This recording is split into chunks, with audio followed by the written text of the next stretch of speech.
Hello,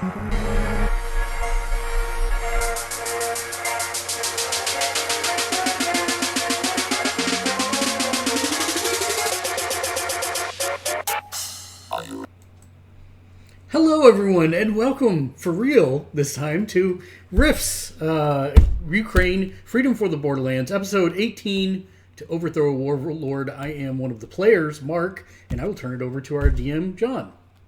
Hey, how is everybody? Good to see you. I'm getting back to the computer. What a great night. We're excited to play tonight. And It's like you're doing ventriloquism. There's just an empty chair there that's talking. It's amazing. so, where we well, before I start off, I want to say hello to Daniel Hey folks, how's it going? and Chris. Hey, welcome back, everyone. And so, last we left our intrepid heroes, they were in a warehouse full of weapons, and they were scratching their chins, trying to decide what to do. Archer had left to go find his men. We were just last starfighters is what we were. Yes, in kind of a way. Yes. So yeah. So there we go. So,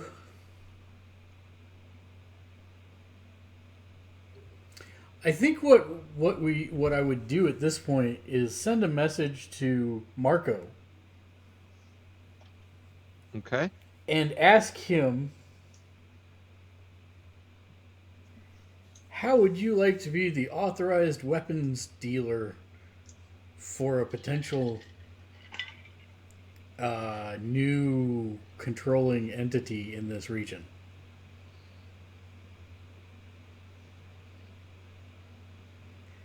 And ask if he has any manpower that he can commit.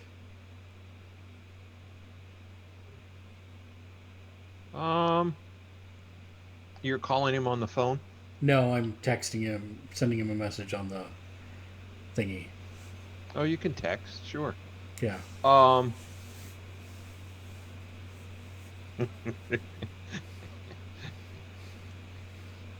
I just had a thought that the response would be, "Who dis new phone?"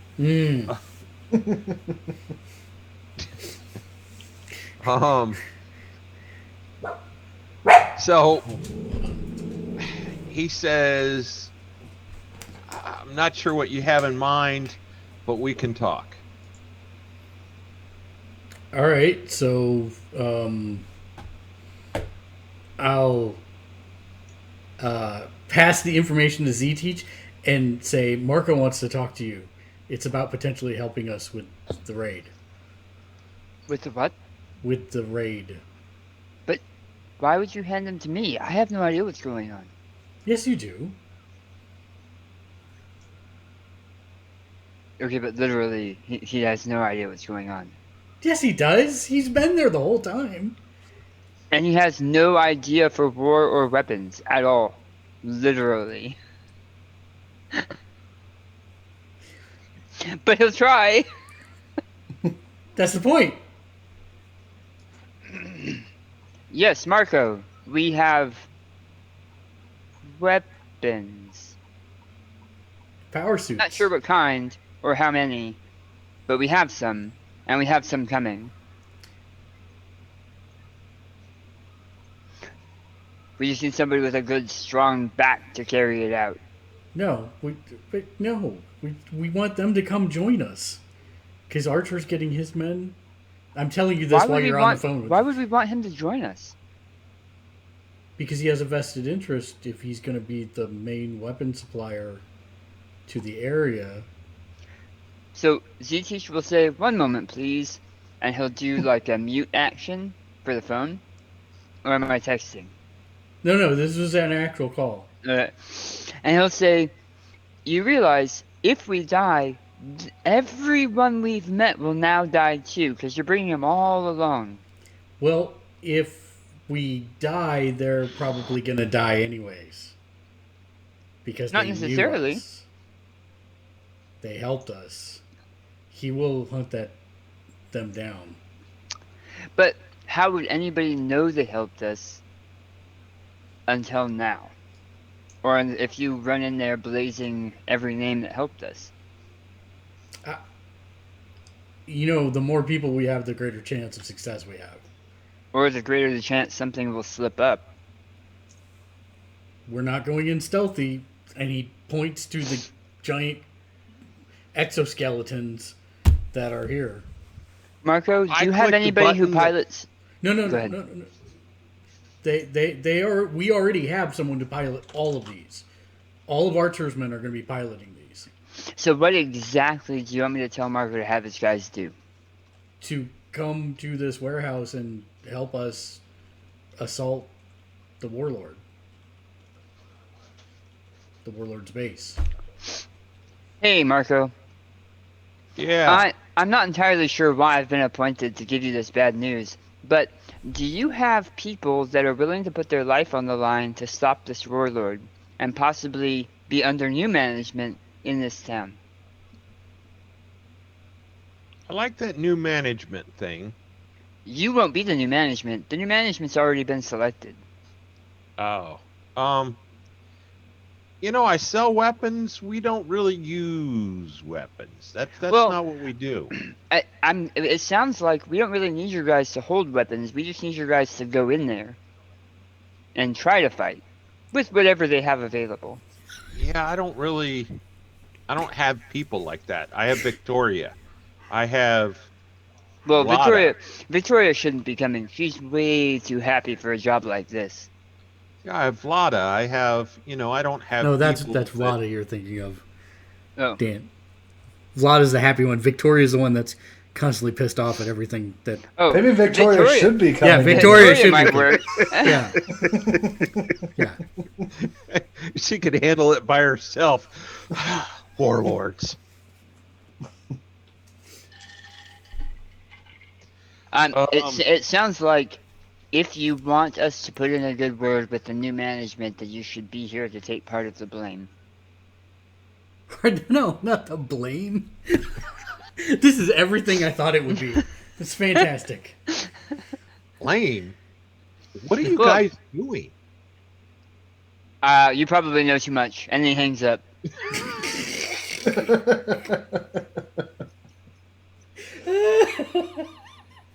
Yeah, that's why I wanted to do it, and it worked. Marco says he doesn't have people. He only has like 3 people. Okay, well, all right. Every little bit could help, but okay. If we knew anything of their operation, which we kind of do, they were incapable of going out and finding one person that we found without any prior knowledge of the town in less than 12 hours. So I'm not putting a lot of faith in Marco. He definitely has some connections, but within the last 2 hours, or 8 hours, I can't remember how much time has passed, you have officially made better connections with more powerful people. True, but those people don't fight either, so that was one of the reasons I was looking for maybe some additional backup for us. I can't help but think that I've already said this once, but are you sure that we are...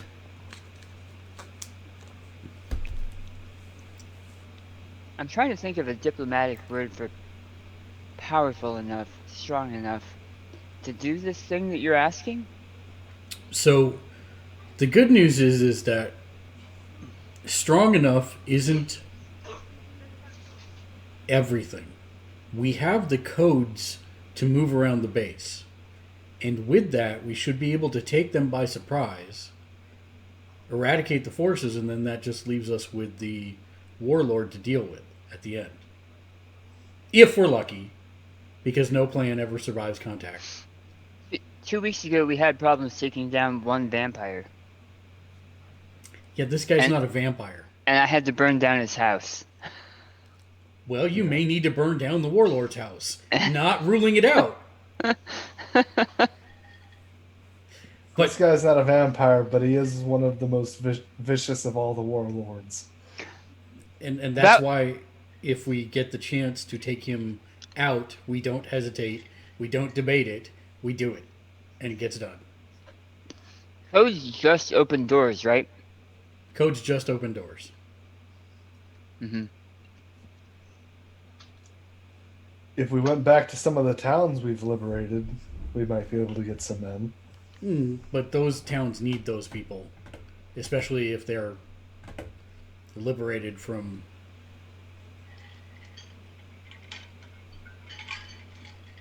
I mean, we saw what? Maybe Well, if we dozen? die today, they're gonna die too, because they helped us. That's true, but I don't think we have the time or the ability to move that many people inside the walls. Remember, Remember, Orloff Just- leaves in 3 days. So we have to strike within the next 3 days. Sorry, I didn't mean to cut you off, John. Nope, you got it. That's what I was gonna say. I know, because I And took notes. and remember, is Artur has gone to go get 12 guys Right. for the 12 sets of armor. 12 days of Christmas. Go piece of lane.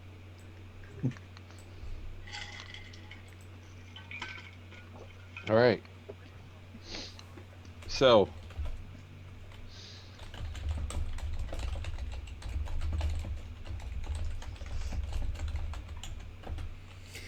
Call Marco. He's reluctant to help. We were gonna get some rest, I think. Because what are those two guys still that are on the screen still here? Or did they leave? Yes. By the way, I shared a handout with you. Did it show up somewhere on your screens? Yes. The Utani weapons stats. There. For the- Yay. I told you I would have that for this session. Ah.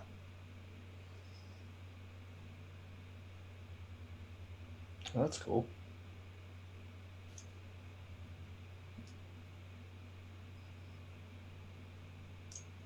There's the armor. The multi-rifle is on top. The minigun is on the bottom. I know the way I place the pictures, but that minigun is much larger than the rifle. Oh, there's no way to... Okay. Yeah, got it. Yes. The question that I have...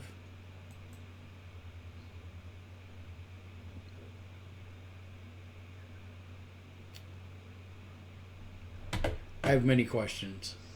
So, basically right now, from the way I set up my feats, it makes it so that I can take a weapon that does not have more than a rate of fire more than 1 and make multiple attacks with it, up to 2 in a round.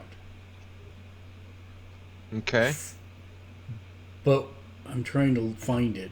What happens when there's more, like, does rapid fire work with something that has rate of fire higher than 1? I'm guessing. Oh, the skill? Here we go, yes. Oh, it just makes it so that it's +1. Oh, okay. Yeah, so... Okay. You can now shoot 601 bullets instead Yes. of 600 bullets. That is kind of the thought. So, am I strong enough to pick up that minigun? Minimum strength required, right on the. Yeah, the problem is I can't have that open and actually see the gun at the same time, so I closed it. Hold on. Minimum strength D12 plus 1.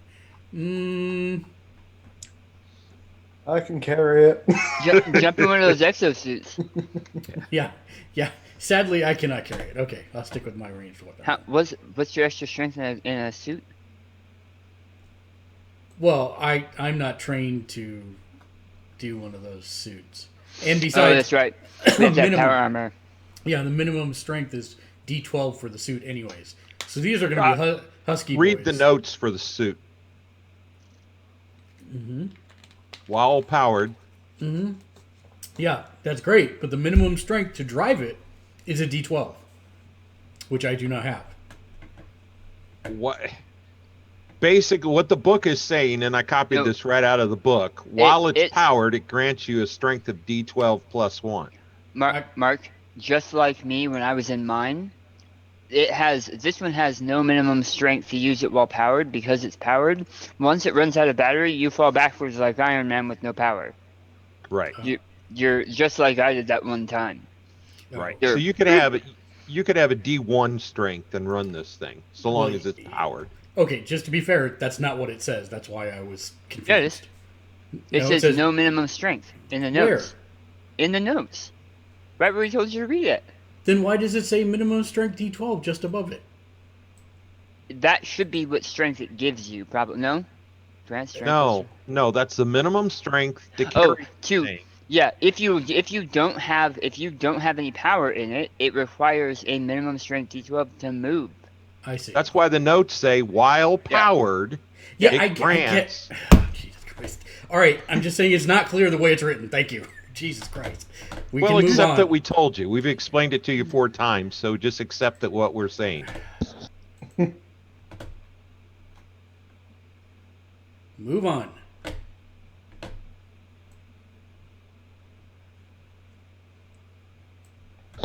All of these are called for anyway, right? Yes. We have all archers 12 men lining Yep. up for all of them regardless. Yep, including the minigun. Are we all There's getting 11 power armor? rifles and 1 No. minigun. None of us are getting power armor. Archer's guys are getting power armor. That's why Archer went to go get 12 guys. Yeah. Yep.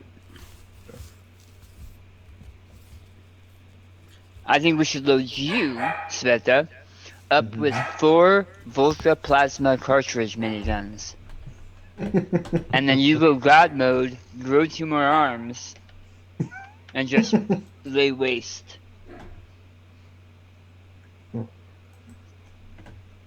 I could carry a maximum of 3. How could you carry 3? No, I mean, because even in God mode, the most she could ever have is 3 arms. Oh, okay. But no, she can only carry 1. Yeah, 'Cause strength. her strength is D12 plus 2 for carrying things.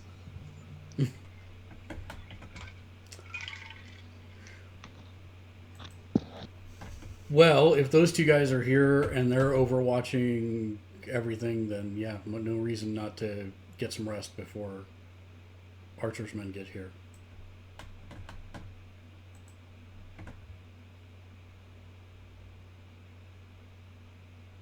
All right.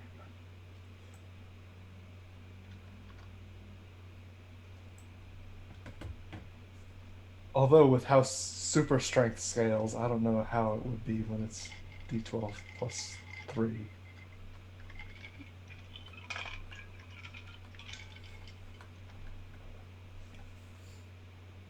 Oh, right.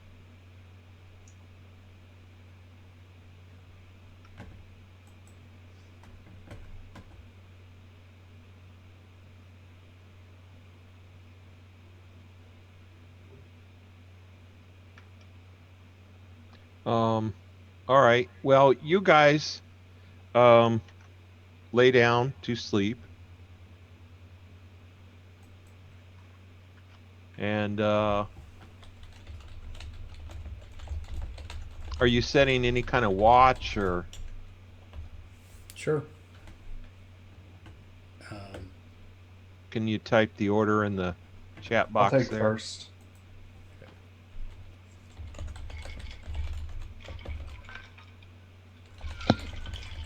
TT shall take second.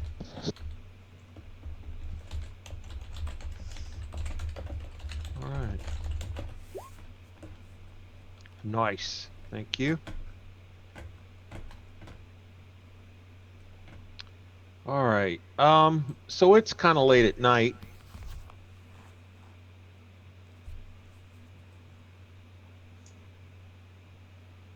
And Sveta. So you find that Andre, or Taurus and Andre, are pretty quiet.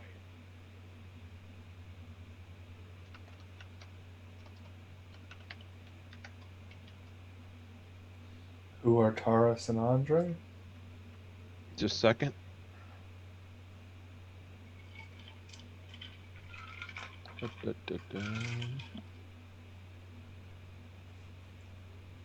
Those guys. Ah,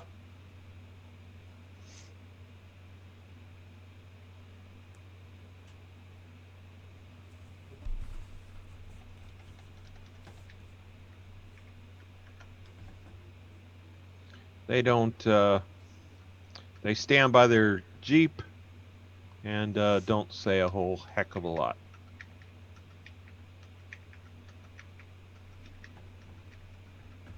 Is there anything you want to do before you wake up Z-Teach?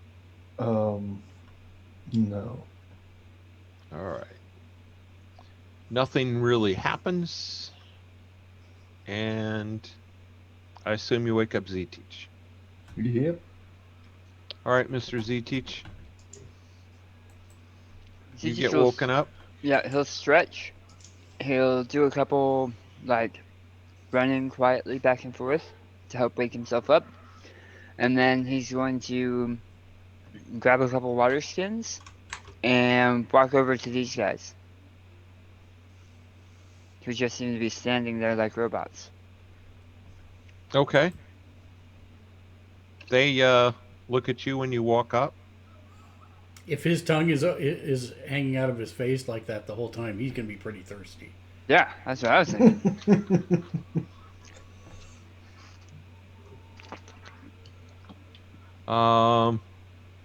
Fortunately, it's not really. Z-Teach will take a drink and then offer it to both of them.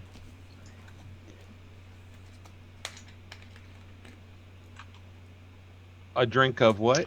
Of, like, a wine skin of water. A water skin. One equivalent pants of water.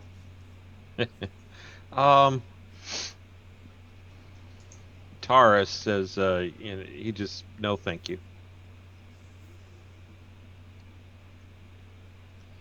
I'd rather not drink anything from this planet. Oh.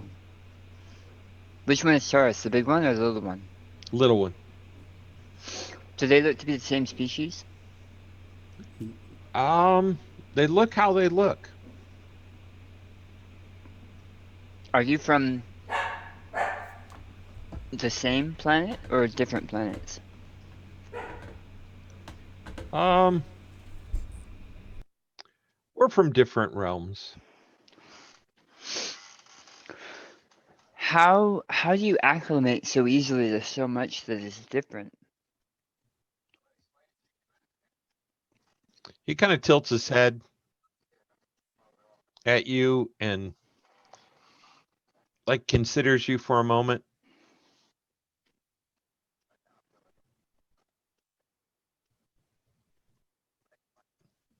We've just been doing it for a very long time. I guess you get used to it eventually. I suppose you would. And Z-Teach will slowly and thoughtfully look over at his companion sleeping on the floor. What do you think our chances are tomorrow? I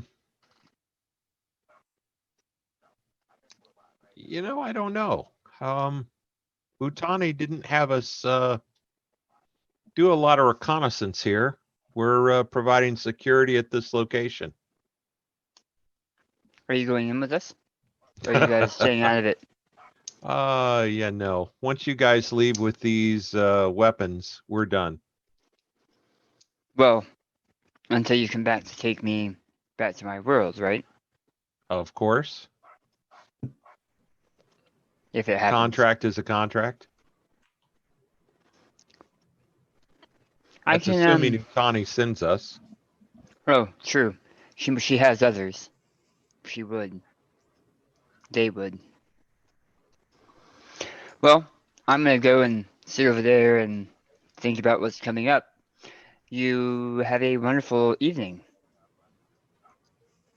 And Zizich will, nod his head and then slowly walk back over to the group and sit down, continuing to write in the book that he's been writing for the shaman of different spells and how they work. And One thing you notice while you're kind of meditating, writing, doing all of that, Mhm.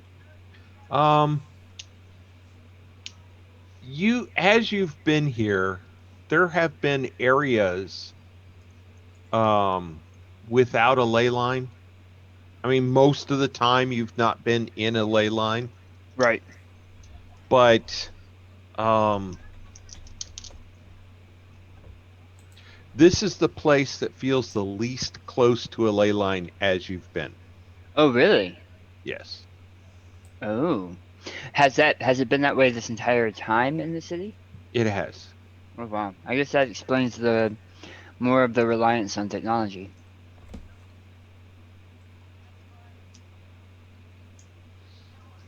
Okay. All right. Well, time passes, nothing happens. And are you going to wake up Orist? I am. I'm going to get some breakfast stuff set out for Orist No. so that when he's done Forrest, run! he can cook. And Lay then down. Zizich will walk over and gently tap. Well, I'm sure we've come up with something, right? Something safe to wake each other up. Sure. How about just a double tap? Zizich shoots him twice in the face. I'm awake. I'm awake.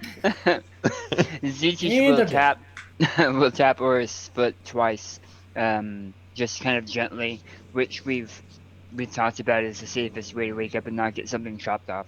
Yes. So I'm awake, and then I will tell him anything happened. No. Those two individuals, those two guys over there are kind of different, but I guess that's to be expected. Lay down now. Most I likely. think they're allergic to the water here. Interesting. So something to keep in mind if they turn on us or whatever. All right then. The further we go into this city, the further away I feel from home. It's kind of shocking. There's so little magic here. Even when we were out in the open, I could feel the magic of the land. Here, Shut up. nothing. Well, it's the same for me and my people. We like to ride, be in open spaces. This is very cramped. Very. I do not know why people would choose to live this way. I think it's less with the choosing and more of what that's all they know.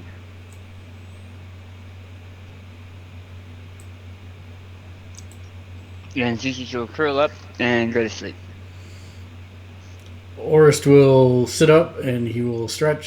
He will do a couple katas. He will look over at the two guys standing over there. Taurus and Andri. Yes. They kind of look bored. Well, Taurus looks bored. Andri just kind of looks like a robot. Yeah. Oh, I'll wander over to them and I will say, "Morning. Well met." Taurus looks at you and says, "Good morning." So, are you? If you don't mind, I have a couple questions. He just kind of looks at you. You guys from here? From somewhere else? Different We're planet? from another realm. So I was thinking about that while I was sleeping. Wouldn't it be easier to broker trades with someone from on-world as an emissary?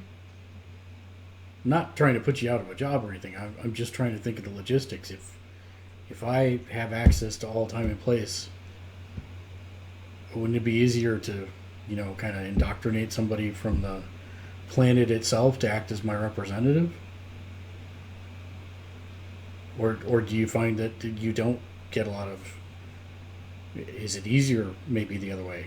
I'm just curious. It seems like it'd be a huge undertaking to do what the Utani do. There's reasons. Okay.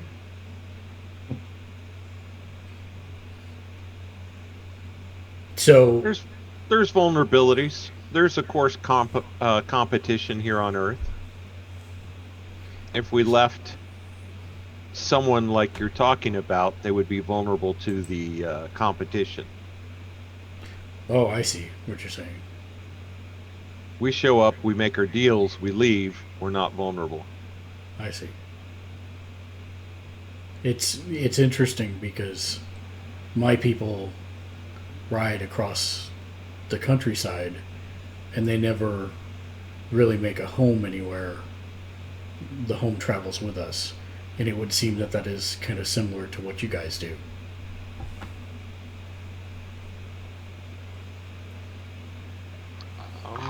Kind of, I suppose. Except maybe through stars and realities. It's Yeah, interesting. something like that. I like not staying in one spot all the time. I completely understand. You start to get that pull to want to go elsewhere. See what else is out there waiting for you. Yes, exactly.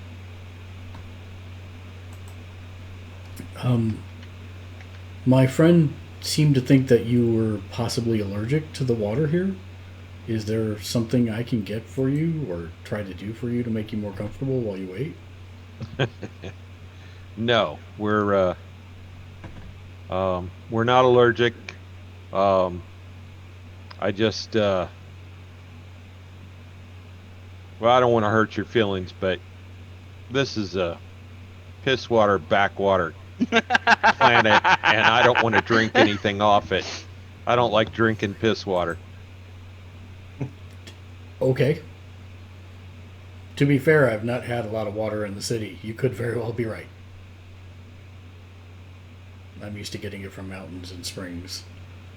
So you could very well be right about the water where we're at. Well, thank you for speaking with me. I'm going to help stand watch.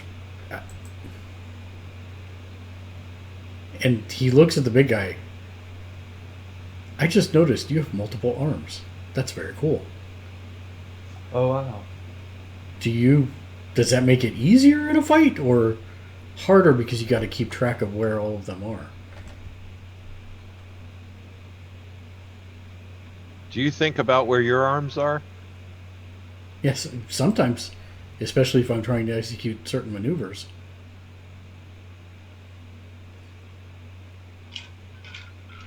I don't think about it. They just are where they are. Fair enough. Excellent. Well, thank you. Give him a small wave and then head back over and kind of watch the warehouse for any kind of signs of disturbance. And I look at the things that Z-Teach had set out, and I scratch At least 3 of them are food. Yeah, I scratch my head because most of these are not for breakfast and or cooking. But I will take the ones that are and actually make something out of them. Towards the end of the watch, so that they wake up to the smells of actual breakfast. Well, nice. How are you heating it?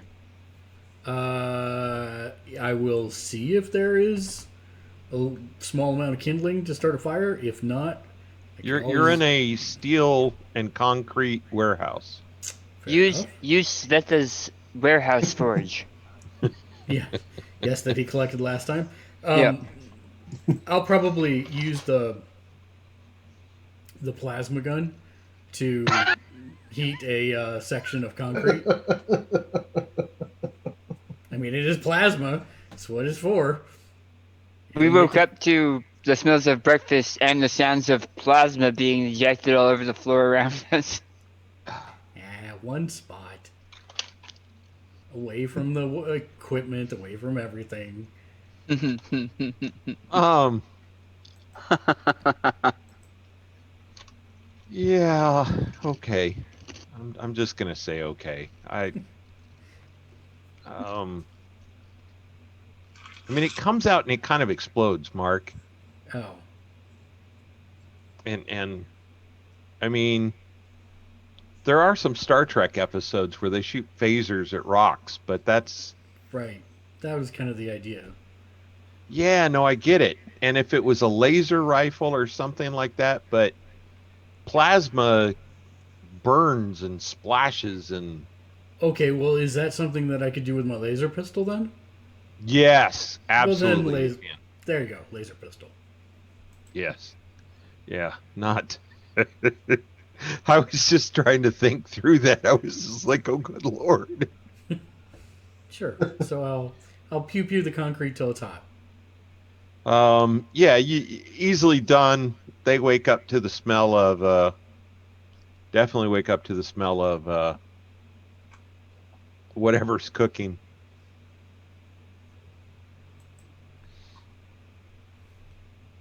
And, all right. So, Ztich, Sveta, you guys are waking up. Anything you want to do as you're waking up? Say, okay, no. Nope. Breakfast No. is sitting there. Thank you for breakfast. Oh, thank you. What is it? It's rations. Oh. Heated rations. It's yes. It's breakfast. It's edible. edible. It's edible. Which, and I point to the collection of non-edible things, which these are not. Food Well- stuffs. No, but you're very resourceful. But it's I'll take it over the alternative. Looks at Z Teach.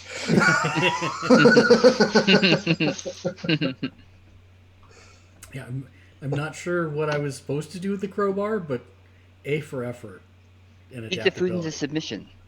Beat the food into submission. The food has not done anything to me. I don't know why you want me to treat it so. So, you guys are eating, and about the time you're done, you're finished eating, Archer shows up with 12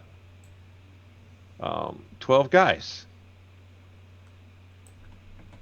And you actually recognize one of them. One of the 12 is Boyani. I will wave to Boyani.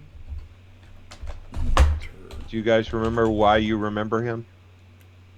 Yes. He's a He chef. was- No, not Boyardi. Boyani.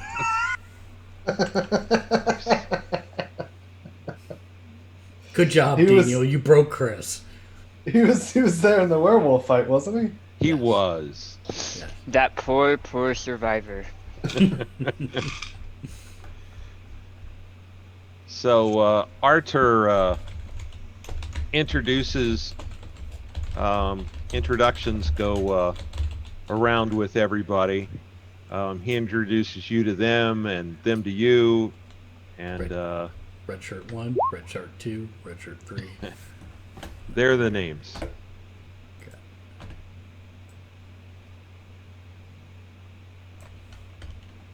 Yo, sup? So that kind of printed out weird, but anyway, there you go. There's the 12 names. What the heck?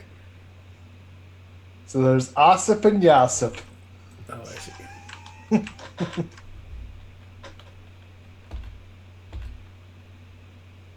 I see Ossip and what? Yasip. Yasip. That's the Oh, one I was Ossip and saying. Yassip. That's Yeah. the one I was saying. Yo, sup. What's up? I get it. All right. Okay, so yes, well met to all of you, Alexander, Andriy, Boyani, Exander, Oleksiy, Osip, Pavlo, Petro, Petruso, Simon, Yosip, and Ure. And they greet all of you, and they're kind of you can see they've kind of got um, anticipation and big eyes looking at the crates. I call over to the two men. Will you be the two doing the training on these? No, he walks back over towards the portal and types some stuff. The portal opens up. Utani comes through, and you see 3 other Utani come through.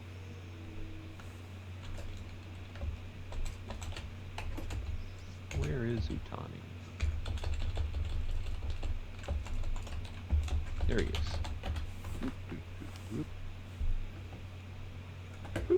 There's Utani. Utani comes through. Why is that so dark? Is that dark for you guys too? No, no. I mean, Oh, I I didn't put that on the maps and layer. I put that on the token layer. Oh. Anyway, yes.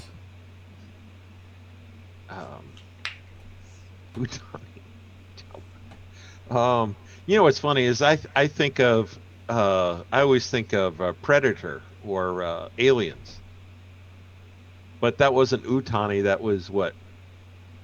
What was the big company in Aliens? Doesn't it sound like Utani. Wutani? Yeah. Yeah. Yeah, I didn't make up the name. It's right out of the Oh Rift's yeah, book. the No, I Wayland know. Yutani Corporation. Yeah, Wayland Yutani. Yeah. Yeah. Oh. So, now these books and these names came before Aliens. So, if anybody copied something, it'd be whoever wrote Aliens. But anyway.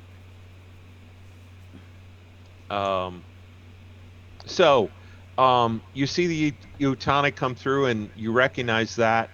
The other Utani kind of look more like they're technicians. They've got more coveralls and stuff, equipment, and they walk over to the crates and they start unpacking them.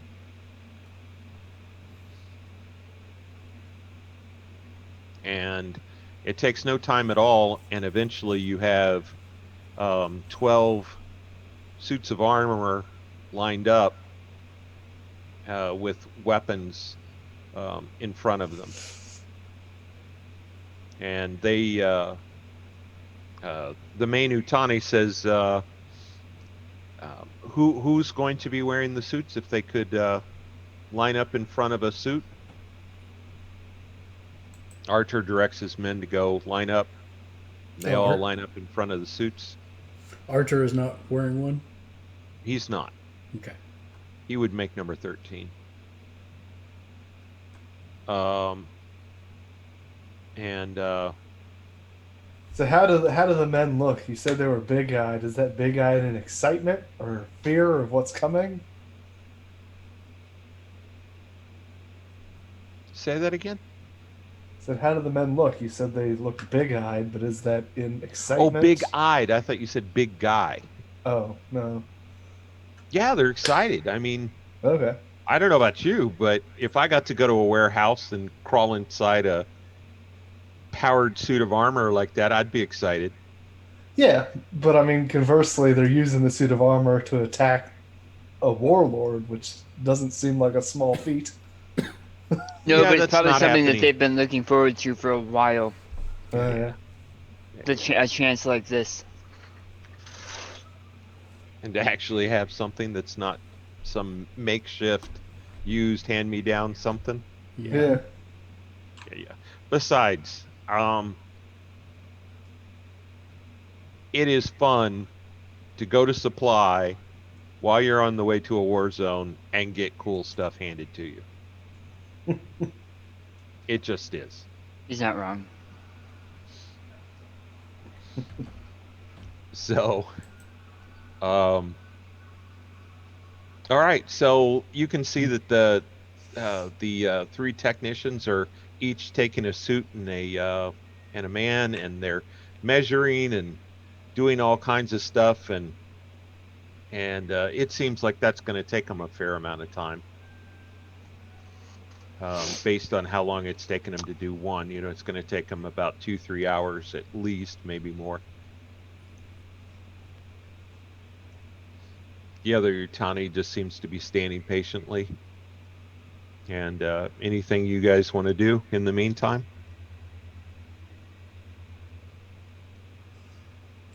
I got nothing.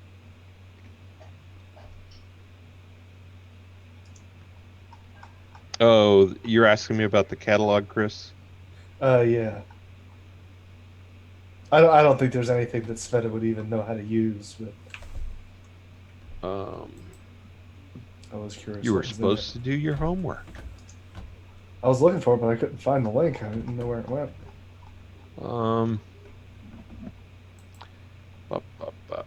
That's no problem. I can get that for you in 2 seconds. I thought I put it into the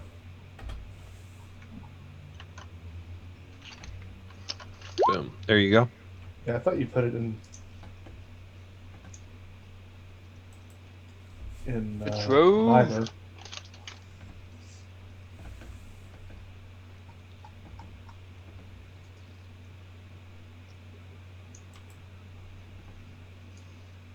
So yeah. All right. Well, you guys don't seem to want to do anything, so it ends up being about 4.5 hours, and about lunchtime, a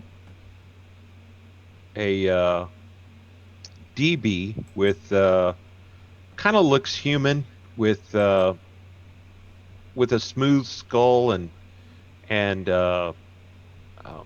flat features. There's not a protruding nose. There's a nose slit, and there's holes where the ear are, but there's no ear flaps. Skinnier and a little shorter than humans. Comes out with a cart, and actually, let me think about how many people there are here. There's 4 of them come out with 4 carts and line them up. And Utani says, I realized the time of day, and I thought you might be hungry. Thank you. And the technicians come back and they talk to the main Utani, and Utani looks at you and says, "Well, everyone is fitted, and you saw them climb in, move around, pick up the weapons, load the weapons, interact with everything." Mm-hmm. And they said, "Unless you have a question or need of us somehow, we are going to be, we will take our leave." Anything you can think of, Z-Teach or Sveta? Nope. How should we get a hold of you, assuming we're successful in working to send Z-Teach home?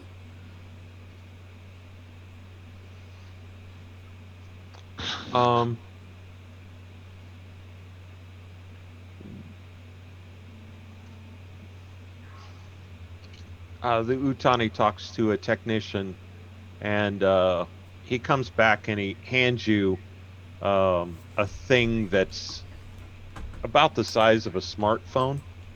Okay.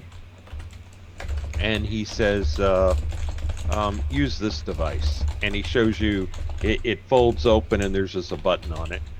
Okay. Thank you. They hand him a TOS communicator, Yes. TOS? Yeah. Sure. the original series. Original series. Oh, right, Star Trek right. Community. Yep. Perfect. I put that into my pack in a guarded area.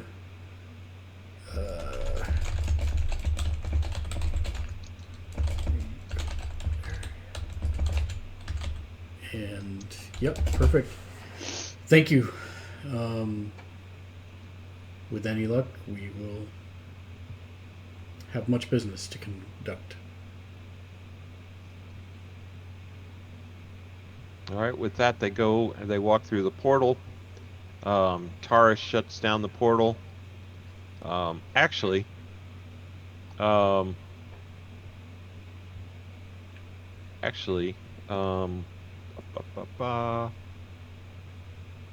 Andrew drives their vehicle you saw behind him in the picture, drives that through the portal, and then Taurus walks through the portal, and it shuts after him.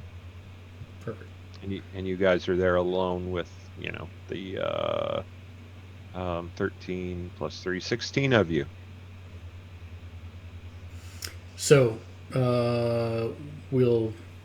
while we eat, we'll discuss the plan, which is to go to stand by. I gotta scroll up and find it.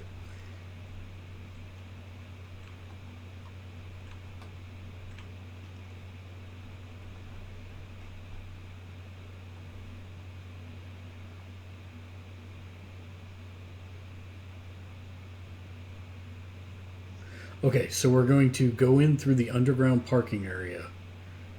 That's on Paralock Street. And we know the code for that elevator is 83195 for that elevator panel. And that should take us up to...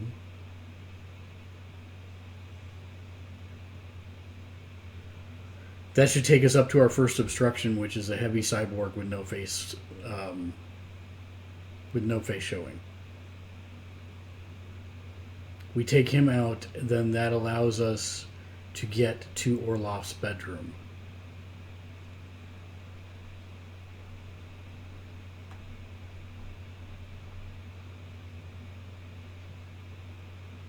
Arthur says to you, what if he's not in the bedroom?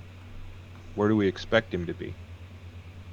Well, if he's not there, then he should be in the main area beyond that, which we have 10 cyborgs that are apparently in that area.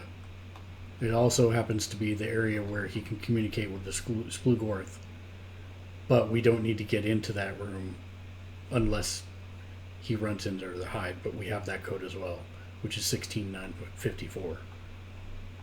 Okay. If we do need to move elsewhere in the elevators to go anywhere else, we have the code, which is 538. How many people are going to fit in this elevator at once? Well, I mean, it's not going to be a lot. I figure what we'll have to do is...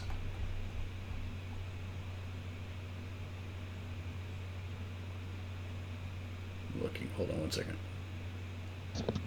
Based on the information we were able to glean and the video that we were able to see, have we drawn out a map with the route? We have not physically drawn out a map yet. ZC would like to try to attempt to draw a map. You go for it. Is that a roll? No. Okay. ZC will draw a map based on what they have seen so far, where the elevators are, the paths that they took with the eyes. I do have a question, though. Yep. What are you drawing on and what are you drawing with? I am drawing on a random piece of scrap paper you can always find in a cyberpunk setting. Well, you do have a notebook. You could always tear out a couple pages. Sacrilege. Just saying you could, or you can draw in the notebook and keep it forever. Whatever you want to do there, buddy. Yeah, that's true. I do have several books and writing utensils. So I'll use some of that, what I've been writing with, for the books that I've been writing for the shaman. So actually, we're going to build the map backwards, right? Because that's what we're from where we're ending up. Yep. Yeah. Okay. So I take it back. There are 2 cyber individuals in the underground parking area. So those will be the first ones we have to take out. Well, do we know where the 3 are? Mantis Boy and... No, they're not included in this. Yeah, so they're somewhere. Yep. Hopefully they're off running an errand for him. Sure. But, yeah, speaking as fate, we've seen them too many times for them not to be a problem. Agreed. Yeah. Actually, they are in the base. We know where they are. Oh yeah. Yeah, but they're down hundreds of floors from where we're going to be. So it will take some time for them to get up there, if nothing else. Is there any way we can block off those elevators? Well, sure, when we have enough people up above. I think Archer brought up a good question, which is, how many people are going to be able to fit in the elevator at a time. My guess is 1 plus the 4 of us. The good news is that the cyborgs have to be able to use those elevators as well, so I'm guessing it's about that size. Wait, how big are the cyborgs? The largest one was a heavy cyborg with no face, twice the size of a man. So. Oh, so Atom Smasher. Okay. Yeah. Okay. Yeah. So I mean that has to accommodate him.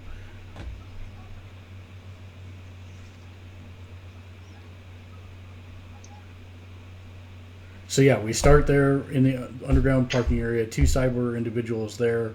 Then we go up in the elevator. We'll take out the scary double man-sized heavy cyborg and start sending the elevator down for the next ones to come up. The good news is that there is a room after that. So I actually should try and draw this out somehow. How am I going to do that? I guess I can do it in paint. Okay. So this is the street. How am I going to do this on stream? I'll wait and do it when I'm put it up when I'm done. Okay. So this is the street. Then this is the parking complex. And this is the elevator.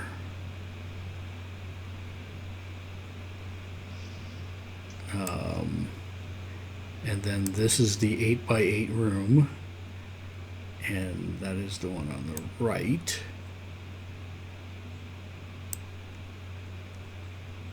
And then this is the bedroom here. And then there's another door over here that I don't know where it goes.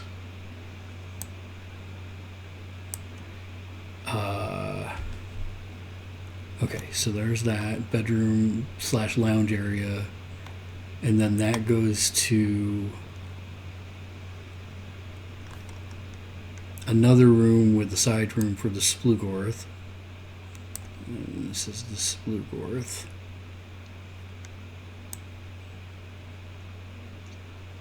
I like how you just invent words. I didn't invent the word.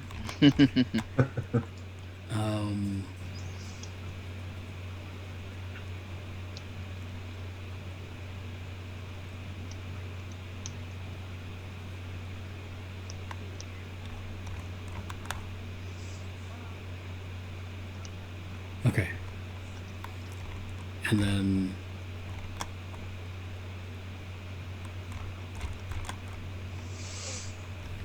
And then this is the room with the 10 cyborgs. And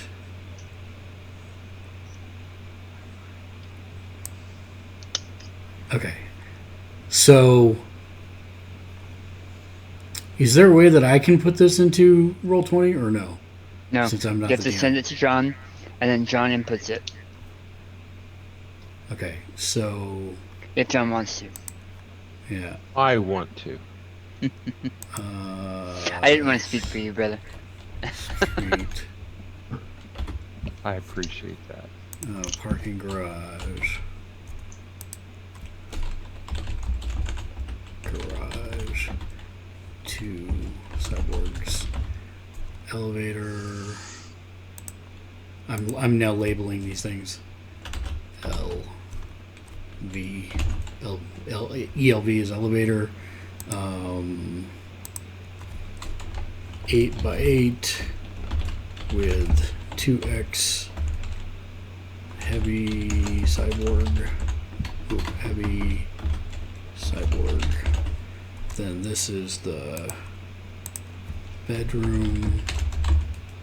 And this is the main room. Controls / Blugorth. And then this is the 10 cyborgs. And then elevator is there. Okay.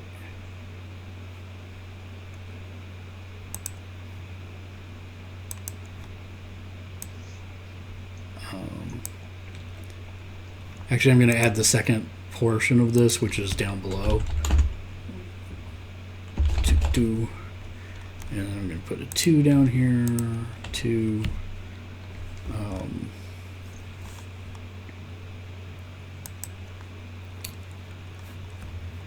Elevator 2. 2. Home. Sorry, this is taking me a second.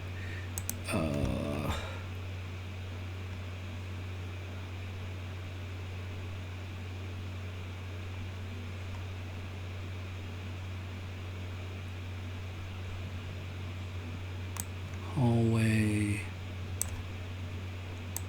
elevator,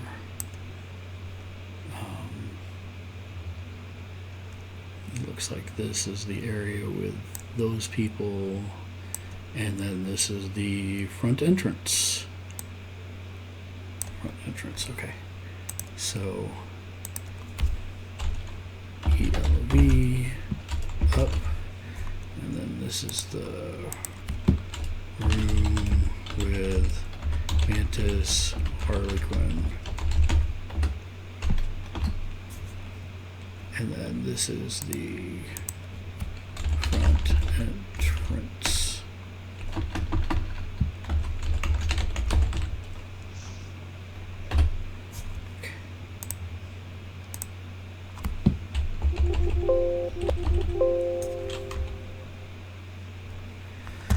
Okay, file save as what the hell is this? This is Warlord base. Save. So then I'll send that to John. Cena. Moxley. Oh my.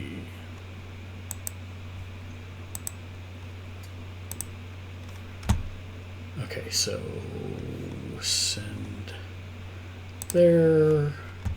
John Myers. Picture. I'm sending it to you in Google Messenger. So Yeah, I go figured. from your computer. Warlord base.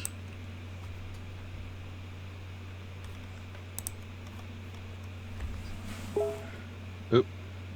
It is not a work of art. It is a quick shapes and paint. Okay.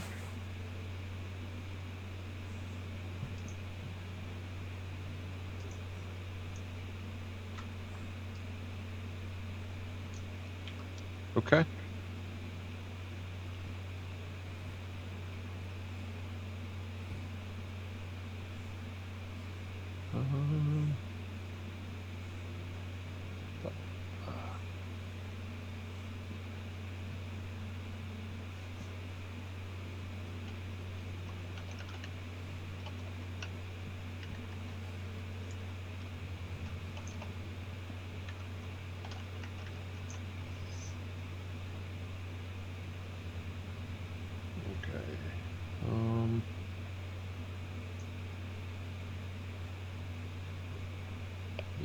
that.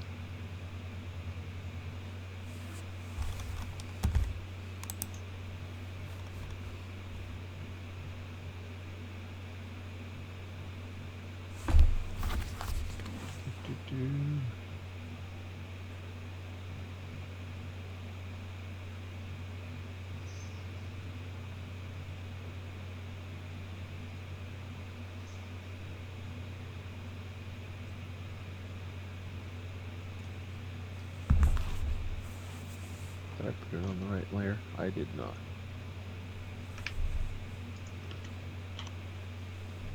Is there an easy way, Daniel, to drop that into a handout? I mean, yeah, you could drop if it's in a handout. We can't put things on it, but we could all see it for reference. Oh, in Yeah. a handout? Yeah. Well, unless you want to use it as a map or something, that's cool. Either way, whatever. I was just trying to think what would ever be easiest. Yep, there we go.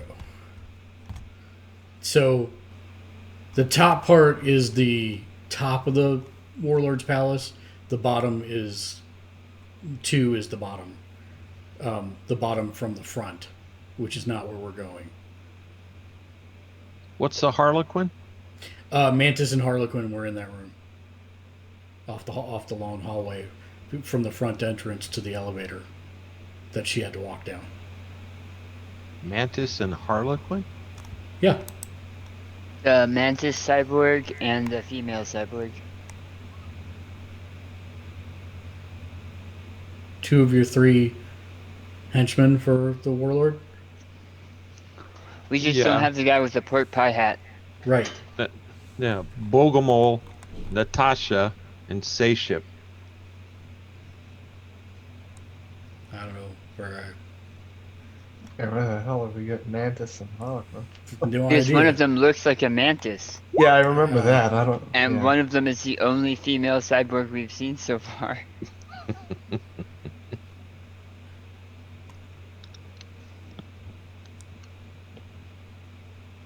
So Natasha is Harlequin, and I think Sayship is Mantis. Yeah. Yep. Sorry, Baby Yoda, but you're not getting a name this episode. Yep. All right. So yeah. So that map will kind of shows where. So there's we start on the street in the back. The parking garage. We'll take out the 2 cyborgs. Take the elevator up. We'll have to deal with the double human-sized heavy cyborg, and that'll get us entry to the bedroom. I do not know where that left door goes. She didn't go through it, and it never opened. So that is something we should probably be cognizant of. Oh, the On the 8, yeah. store. Yep. It was never opened, and we don't know where it goes or what's behind it.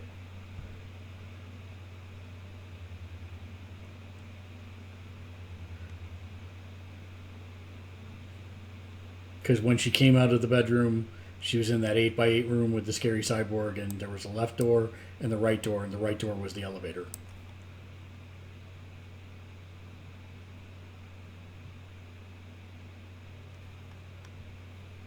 And does this elevator go to this one? No. This elevator to 2 goes to 2. Oh, okay. Yeah. Because this elevator, when the Ripper Doc brought her with the taxi, she ended up here at the front entrance. She came in through the front entrance. They took her down a long hall to the the Natasha and Sayship were there, and then she took the elevator up hundreds of floors to here. And that's when Okay. she came in through the 10 cyborgs were kind of lounging around here. And then there was the main room, and off to the side was this control room that he had the meeting with Splugorth, and she sat like here. And the Splugorth was back here. The image of the Splugorth was back here. And then he took her to the bedroom, and they did their thing. And then when he was done, he took her out this back way of the bedroom into this 8x8 room with the 2 other doors, and then down the elevator to the parking garage to the street. Fast. I mean, I guess it could.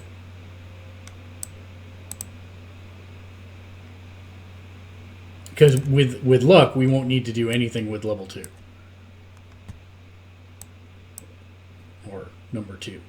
This whole section, we shouldn't need to do anything with.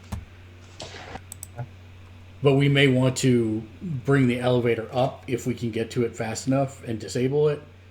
The 2 elevator, this one. Yeah. To try and stop Mantis or Harlequin from being able to come up it.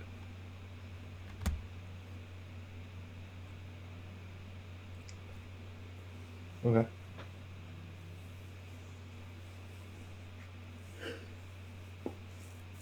Do you teach thoughts?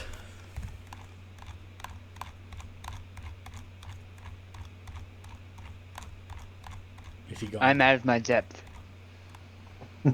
More so than I have been since putting foot here on your world. Well, think of the cyborgs as evil wizards that use a strange and foreign magic that you don't understand. There you go. You're describing it, but it's not changing the fact that I'm out of my depth.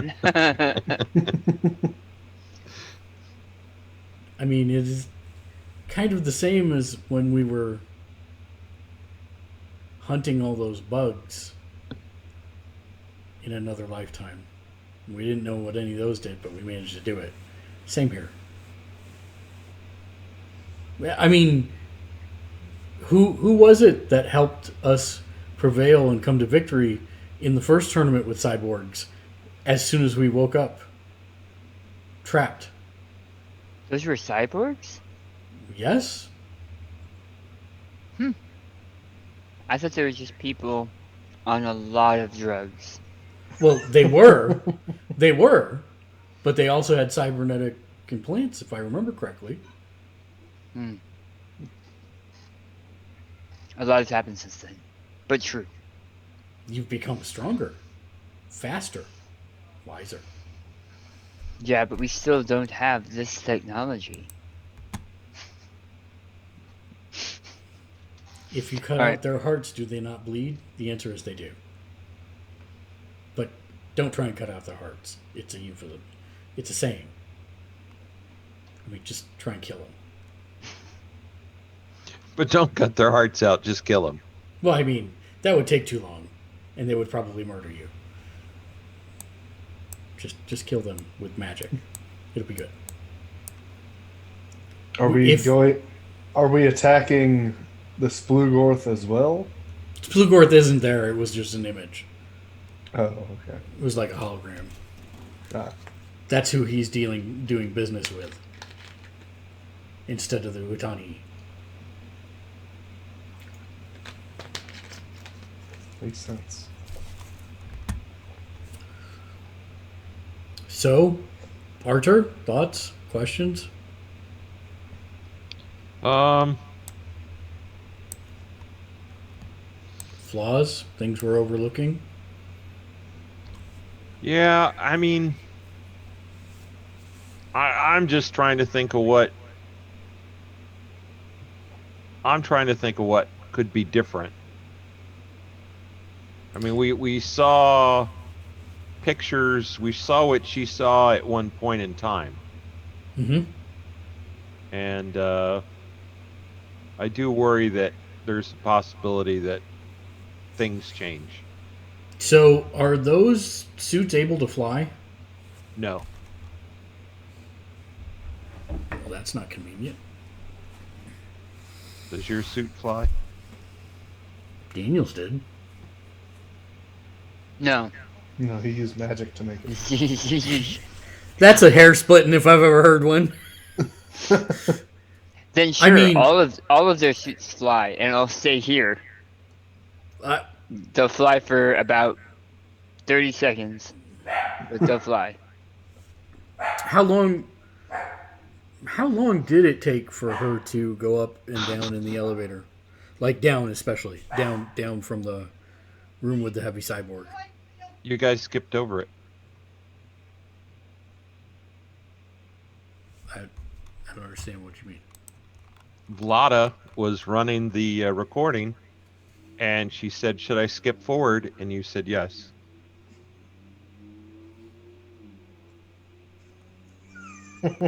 That was on the way up, I thought. Yeah, you did on the way down too. Oh. All right. Well, that's fine. Some attention to detail there, John. Question. I rewatched it this morning Question Z teach. or this afternoon. If you had to make one fly, could you get it all the way up the shaft, do you think?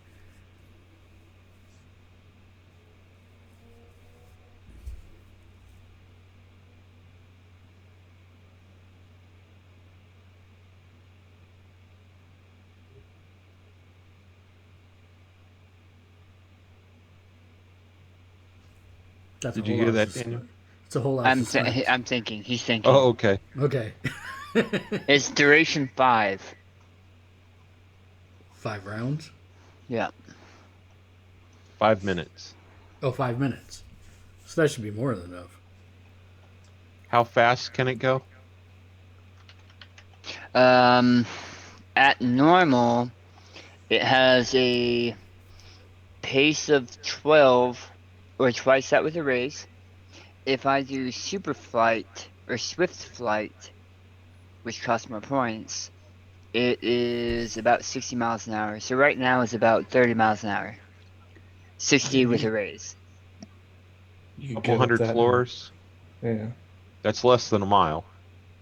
Yeah. A lot less than a mile. Yep. So yeah. in the absolute worst case scenario, Maybe a couple minutes at the worst. yeah. Well, no, I mean my point is let's say that the codes no longer work for the elevator. If that were the case, in a worst case scenario, we could get one up. How much can you lift? Does he teach with your Fly. spell? So telekinesis is based on strength. Fly is based on like the person / armor. Yeah.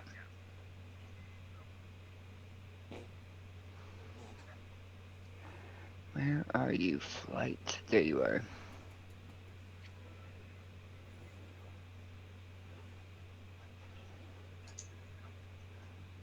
Okay, so worst case scenario, there are 12 of them, and 3 of us, 4 of us, 4 of us, right? And how many other people?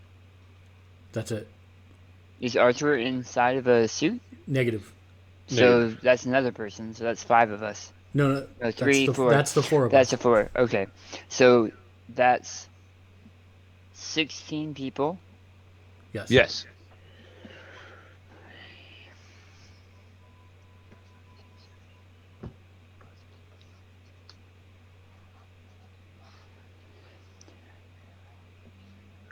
No, can't do it. Unless I get a massive rate. Nope. Even with that, I can't do it. I don't have Okay. enough power points. What would be the maximum is a worst case scenario. And factor in enough to cast that super cool that makes it harder to hit a spell. Yeah. See, that's the problem, right? Everything is a balancing act, and deflection for one person is 3 points, and then I add additional people into that. So it's the same task thing. I'm just making it bigger. And I would be doing the same thing with flight. I would say if I'm not casting any spells except for deflection a couple times and that mass flight, maybe the 4 of us. Oh, so we couldn't even get a single I mean, maybe 5 or 6, maybe 2 more guys. But the problem is everything is a balancing act. I would either be saving all of my power points for an emergency flight spell for as many people as possible and just firing one of these guns, Mm-hmm. or sling magic and just count it. Z-Teach is a toolbox, which makes them very useful, but those tools still have a limit. Well, I And think 16 people is a heck of a limit. right. No, I'm not saying we should try and take all 16 up, but if we can get like, I don't know, 6 plus us, which would be 10 total.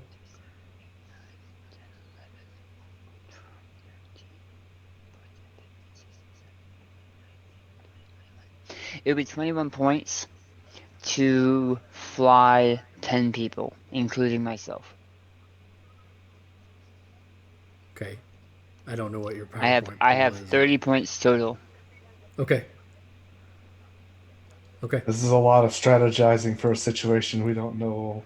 Even Well, be an it's issue yet. better. It's better to have it planned out rather than not. All right, Z-Teach, save us. Well, no, not save us. Just get us to the top, and then stand back, because then they'll be able to run the rest of the gamut, and we'll help as we can. You know, I'll give you a gun, I'll give you my gun, and then we'll try and take out the rest of the stuff, and the Warlord, and lock things down. But if you can get them up in the case of emergency, the elevator doesn't work, then that's going to be the ideal. I think what the first thing that should happen is we go in with one suit, maybe Boyani, and the 4 of us, Archer, Z-Teach, Sveta, and I, in the elevator, deal with the heavy cyborg, and then send the elevator down to pick up the next suit, or 2 if 2 will fit, whatever we can fit in there, and then up and down until we're all assembled. And if we're lucky, there won't be any alarms or any of that stuff, and then we can just proceed from there. If the code doesn't work, then that's why we're talking about this, about how many we can get up the elevator shaft if we need to.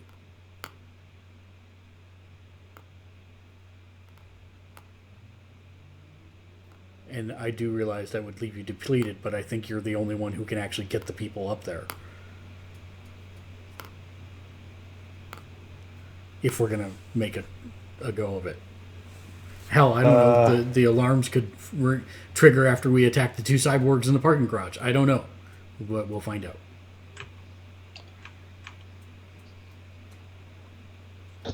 Did we see any marked stairwells? She did not use any stairwells. But did we see any marked stairwells? I have no record of that. Z-Teach is very smart. Does he remember seeing any marked stairwells? He does not. Okay. There's a possibility that buildings built in rifts are not built to a building code. That's good news and bad news. Why don't we destroy the elevators and set the building on fire?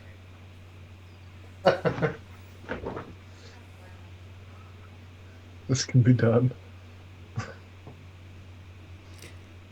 How would we set it on fire so that it would burn completely? Mega damage fire. And really, we don't have to burn it completely. We just have to destroy the first couple of stories, right? And then the whole thing will come collapsing down? I mean, if we're really talking about destroying everything between the door we go in and this Warlord. well, I mean, we weren't, but we were just talking about killing the people, the cyborgs. But But what if he has guards that aren't cyborgs? Are we killing them too? I believe so. People who are just doing their job? In this case, I don't think there's a...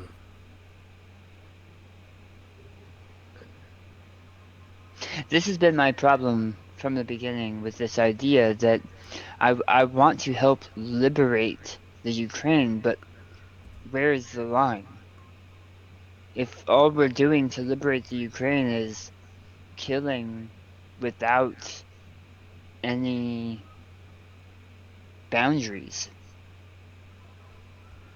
people forced into service to this evil cybernetic person, if they are standing between us and him, then they also die. But are they forced into service, or are they doing it willingly?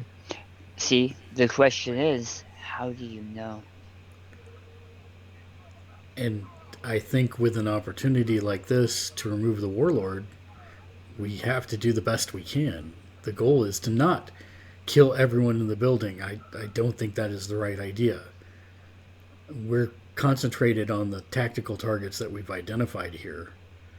But if a group of men run in with weapons and start attacking, I don't see how they can't be. All right, so we don't know. Do we know what floor each of these is? These maps that you've run. We don't know No. how long she was on the elevator. Well, you do So- know that the elevator that went from the garage to the maps mark or Oris drew, you do know that there were only two buttons, an up and a down button. Right. So So that we don't particular elevator was an express elevator, basically. Which still doesn't answer my question. We don't know We know- what floor. Yeah, we know it was hundreds of floors. That's all we know. Yes. Right. Hundreds of floors up, right? Correct. Yes. So the plan right now is to possibly have to fight up an unknown number of floors if this elevator doesn't work.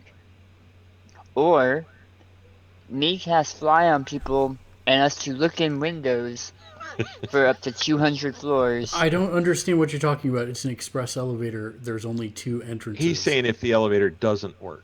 if the elevator doesn't work, the shaft still only has two entrances. That's not necessarily true. It would be the top and the bottom. But a freight elevator has other exits. But it's not a freight elevator. It was an express elevator. Sorry, express elevator has other exits. It has to. What if something happens between floor 1 and floor 700? Then they're stuck in there for life and die. Again, Rift's buildings, not always to code. I mean, I get what you're saying, but it would stand to reason that the top one would be the designated marked exit and the bottom one would be the other exit. So why would we don't be I just Spider-Manning fly? our way up the... Why don't I just fly as many people as possible to the very top of the building and we come in from the top? Because we don't know what floor this is on. The express elevator goes to where we need to go. That may not be the top floor of the building. We know that it went up hundreds of floors, but we don't know that they went to the top floor. He punched a code in, and the code took them to the appropriate floor. So I mean, I had thought about that as well. Wait, there's only... Okay, Here's the building again, by the way. there's... How many buttons were in the elevator? In the express elevator, 2, Yes. up and down, So he pressed a code to get into the elevator. and then pressed the down button in the elevator, and she went to the Okay. parking garage. Okay. Which I thought this would be the easiest way to get into the building because we don't have to guess what floor we just press the up button and we go to the right place. Okay, well, we can hem and haw all we want, but let's just do it. You're right. I'm not trying to shut you down. Nope. No. Daniel is not feeling shut down at all. Okay. Z-Teach is, because Z-Teach feels that we're being genocidal. But this is the best plan we have for the moment, because you're right. That's, if the elevator doesn't work, then we're SOL. Well, I mean, still have a better shot than if we try to go through the front where we don't know what floor it is. Here, we know the top of the shaft is most likely where we got to go. If that's the way this elevator works. Unlike every other logical elevator that has existed since the beginning of elevators.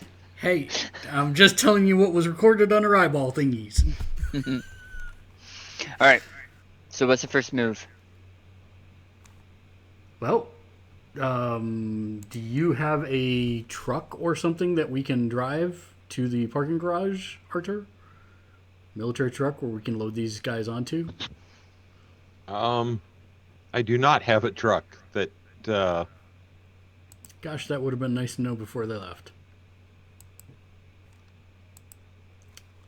Well, didn't show up with a truck. You didn't ask him for a truck. He's able to get everything else. I will then call Marco. Marco, here's another way, or you might be able to help. Do you have a truck that we could fit and cover up 12 pieces of armor on? How big's the armor? Send me a picture. Okay, I sent him a picture. I don't recognize that armor. Where the hell is that from? We found a temporary set of aid. All right.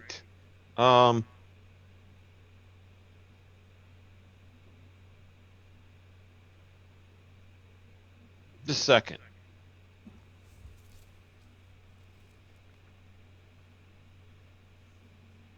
All right.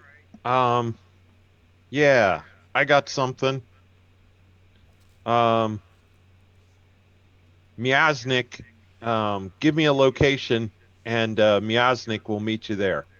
Roger, I send him the location of the warehouse. Okay. And it's now, by the way, you ate lunch. You've had this conversation. We debated genocide for 4.5 hours. Well, it's actually been no kidding, an hour. And it takes him 2 hours to get there. So it's 4 p.m.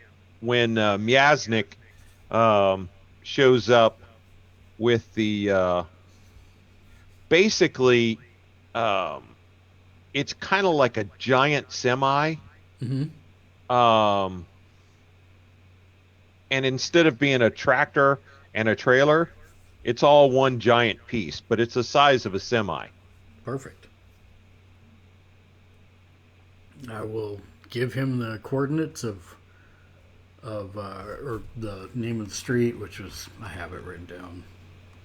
Paralook? Is that it? Yep, that sounds like it. Where's my notes? Where's my notes?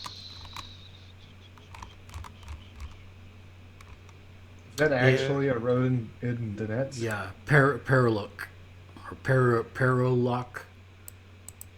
Yeah, I'm not real sure. Pereulok Street. Let's see if...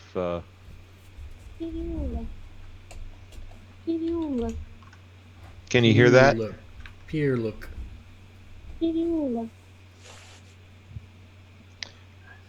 Well, that's how Google thinks you pronounce it. Okay. All right. By the way, in case you forgot, there's Miaznik. Yes. He brought his cricket bat. Fantastic. Which really isn't a cricket bat. I should hope not. No, it's a sword cricket bat kind of looking thing. Looks like a modern machete. Yeah, it is kind of. You guys hear a large vehicle pull up outside the warehouse, and the door slides open, and Miaznik walks in. Greetings. And he sees you and he shrugs and kind of points behind him. Yeah, we'll open the door so he can pull the truck in. Yeah. For the record, you've never heard him speak. Right. Yep. Okay. So, yeah, he pulls the truck in, and it's huge. and we start loading the hardware in. Yeah. Well, it's easy to load in. Guys get in and they basically walk in. Yeah, we'll make sure that they walk in backwards. Okay, good point. They'll do that. There's room to turn around in there. They can Okay, get too wide. that's fine. So we'll But stack them up and then get it in the back and go. okay, all 16 in the back?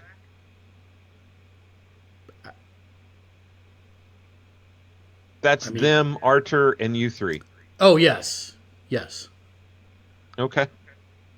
All right. So you guys show up at Street. And I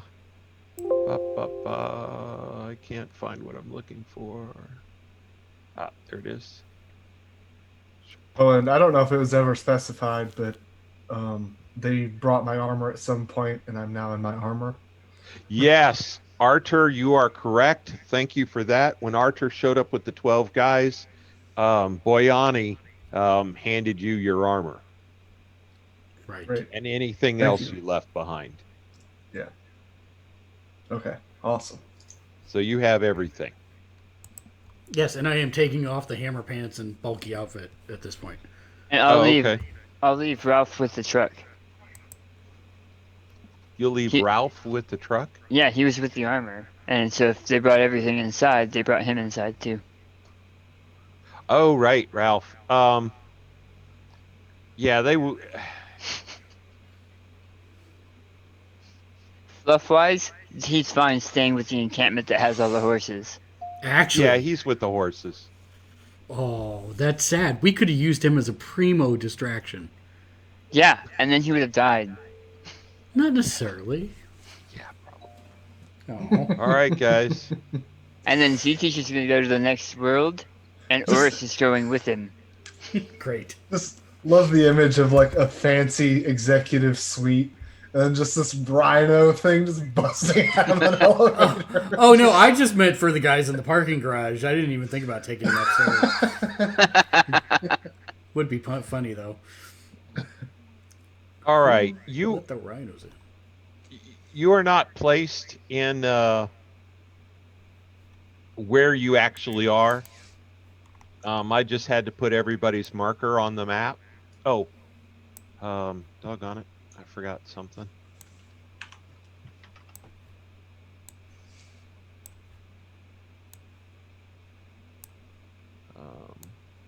Oh, I can't move the power armor, guys.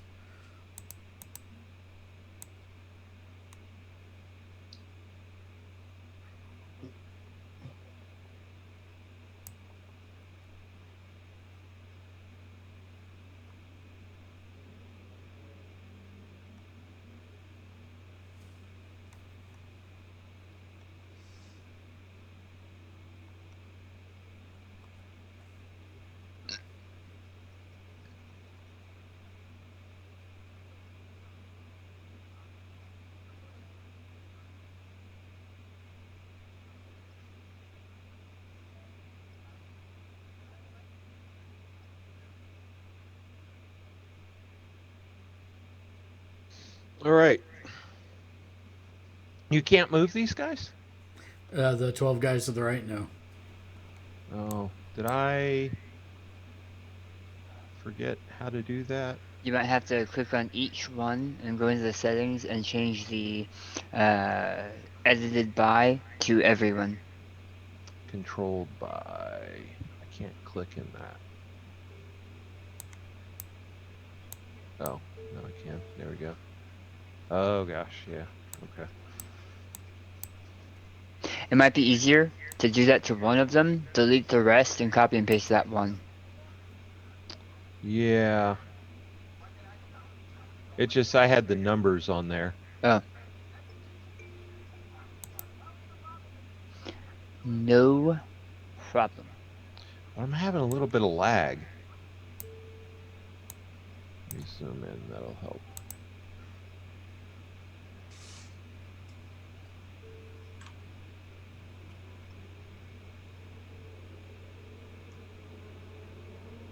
on it. I thought I had this done. Always something. And I know these guys don't look like armor, but I only have the pieces I have. No, it's all good.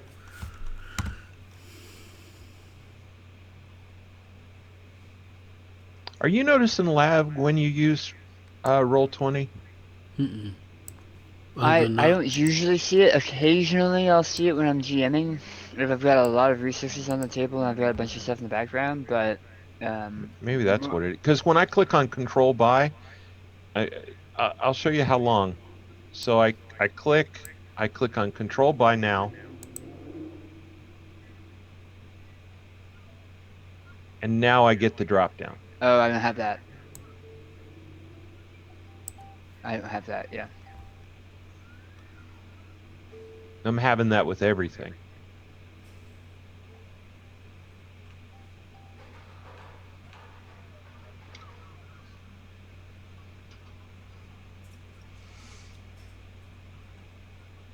Come on.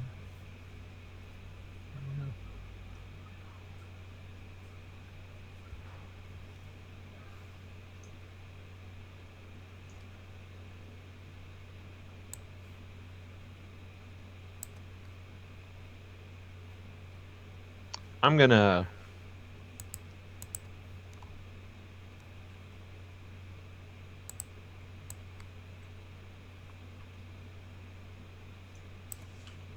what I'm gonna do is I'm also for the turn order. I'm gonna make Archer's 12. A single. Yeah. Makes sense to me.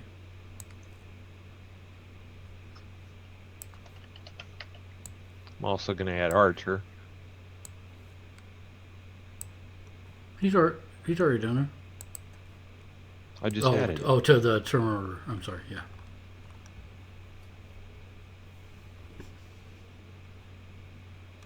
Okay.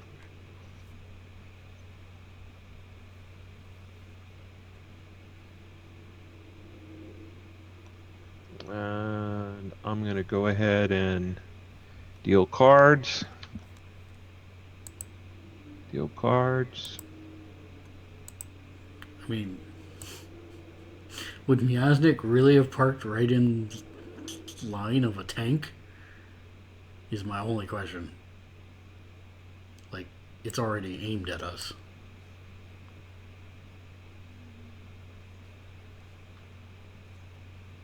Come on. There we go.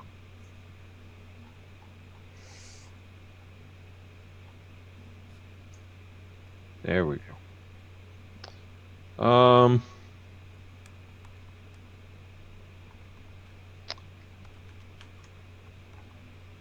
Shinkansen. How about a red Joker? I'll take the red Joker and my Benny. Benny's, yes. Oh, that's funny. It's saying it's the black Joker.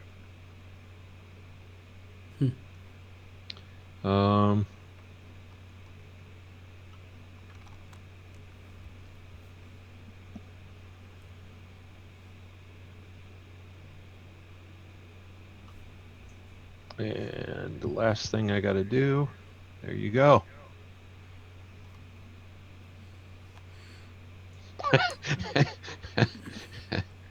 It's just funny. I don't know what Archer's doing.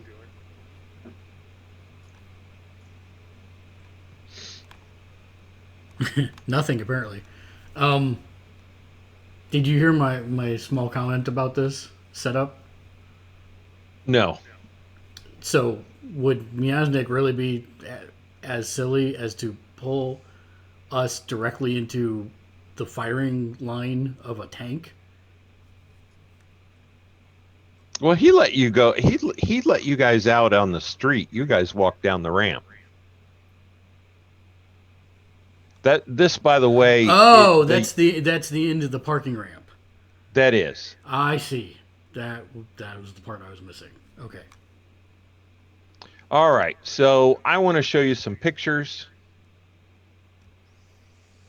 Here's the tank you see. Okay. Cool. Is that like a plasma tank? Yep.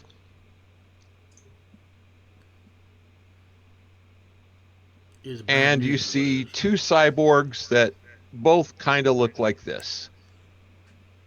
Also bad.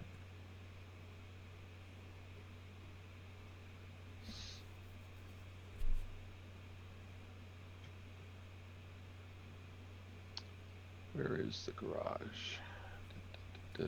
Garage. Oop.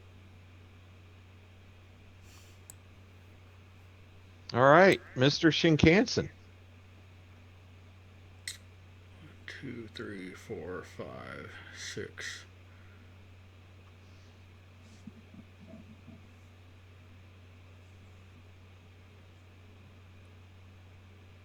Oh, the white, the offset white lines on the bottom Mm-hmm.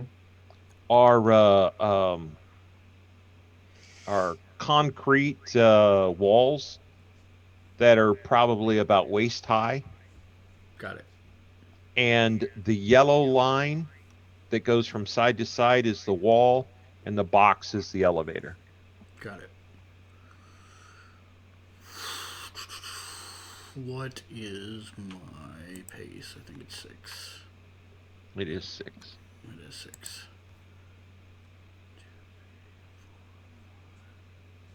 The Arters 12 are going to have a pace of 8.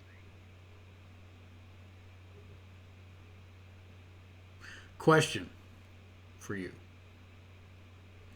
With a pace of 6, can I run and jump up onto the front of the tank? 6 puts me to here, but if I'm running and jumping at the end, I don't know if that is a thing, but I'm the one over here. On the far left. Yeah, I'm measuring Mike. Oh, no problem. I thought he was Sorry. doing that. No, that's fine. Yeah, because it's exactly 6 for me to get to here, and I'm curious if I can jump up onto the front of the tank here.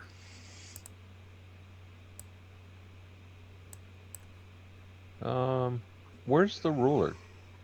It's under the it's the Q. Oh, I see. Okay. See, it's 30 feet, 6 squares to get right there, and then I'm wondering if I can jump up to get onto the tank.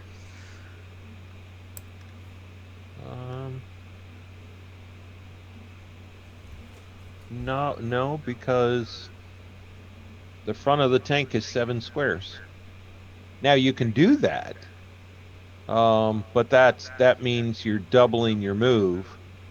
Anything above 6, 7 to 12. But that's everything you're going to do that turn. So the answer is yes, you can do that, but you won't be able to do anything else. Okay, well, then I'll move to here.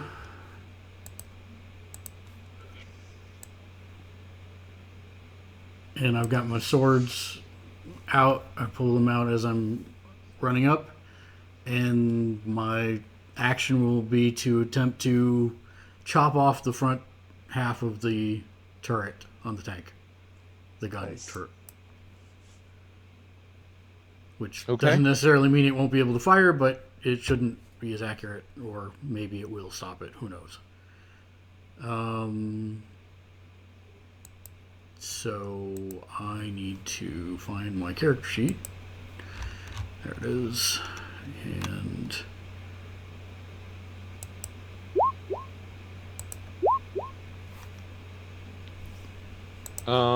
both hit.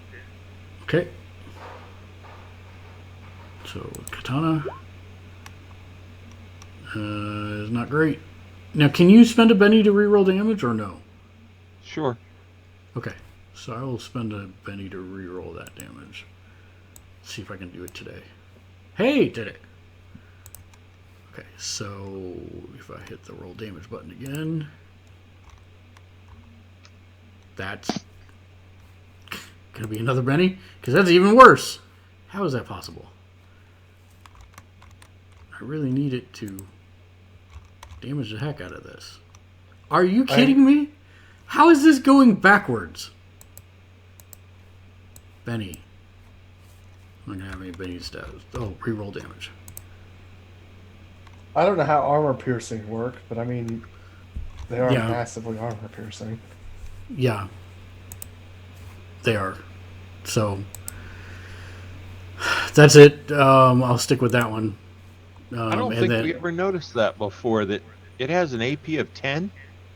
Yeah. Wow. Yeah, that's that would have changed a lot of things. I've never noticed that before. Yep. Yep. Wow. AP 10. And then that's the first one, and then here comes the Wakizashi damage. So it did more than the freaking because it exploded. Of course it did. Yeah. So armor piercing 10. So hopefully that will help take out a tank. You scratched the barrel. All right. That's my turn. All right. Are you moving Archer's 12? And that includes the armor piercing 10 and 8? Yes. Okay. Yeah, what the heck? It's a Rift's tank.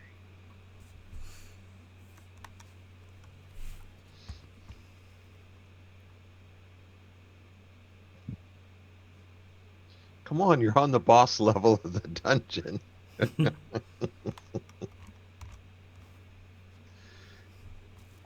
Yeah, but we're just at the doorman of the boss level of the dungeon. Yeah, there is that too. All right. Are you moving Archer's men? Oh, am I doing it? Oh, yeah, sure, I can. Or They have a you pace know, of 8. Somebody else feel free to grab some too. And by the way, if you notice, one of them is different.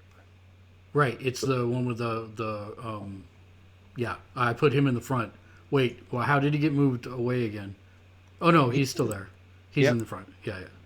So I'll move it. 1, 2, 3, 4, 5, 6, 7, 8. Move him to Are you just there. going to put them running towards the direction of the elevator? No. Oh, can you change one of them's name to Boyani so we know which one it is? Boyani is going to make a beeline for the elevator. The rest of them are not.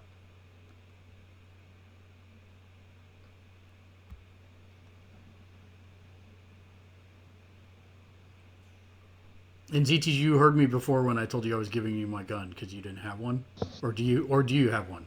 Wait, I do didn't you have ever? Oh, you do have one. Okay. I have a railgun. That's right. That's right. Okay. That was the Then replacement for the gun you loaned me. I got it. Okay. All right. Boyani has been labeled.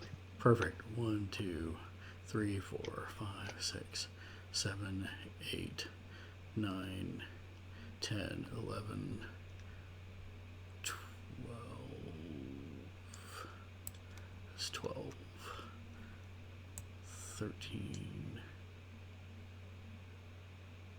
14. And is it like, can he continue to move and jump over these waist high things? He can. Yeah. Okay. 15. They won't slow movement. 16. Oh, do the suits make them go faster? Yes. Yes. Yeah, they have a +2 pace. I'm assuming the elevator thing is here, or is it over on the other side? It's on the other side. Now you realize that those are 2 cyborgs right there. Yes, I was going to have them be shot at here in a minute by other ones. Okay. I But, just wanted to make sure you understood. yeah.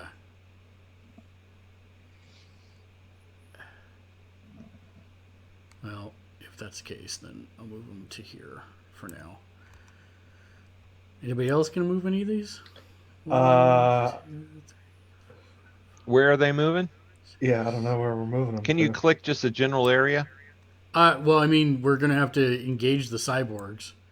So I was moving them 8 to start trying to draw the attention of the cyborg. Okay, I'll do the right column, you get the left. Okay.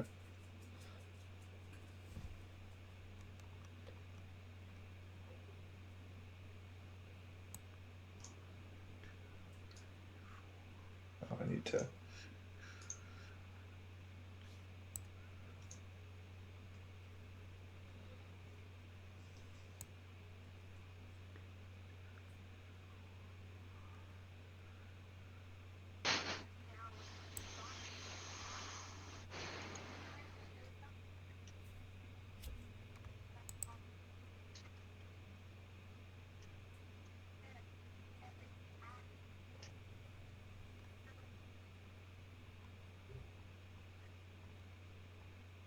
There you go. You, 1, 2, 3, 4, 5. Okay, you got him. So yeah, I'd say probably all of them would open fire on the cyborgs.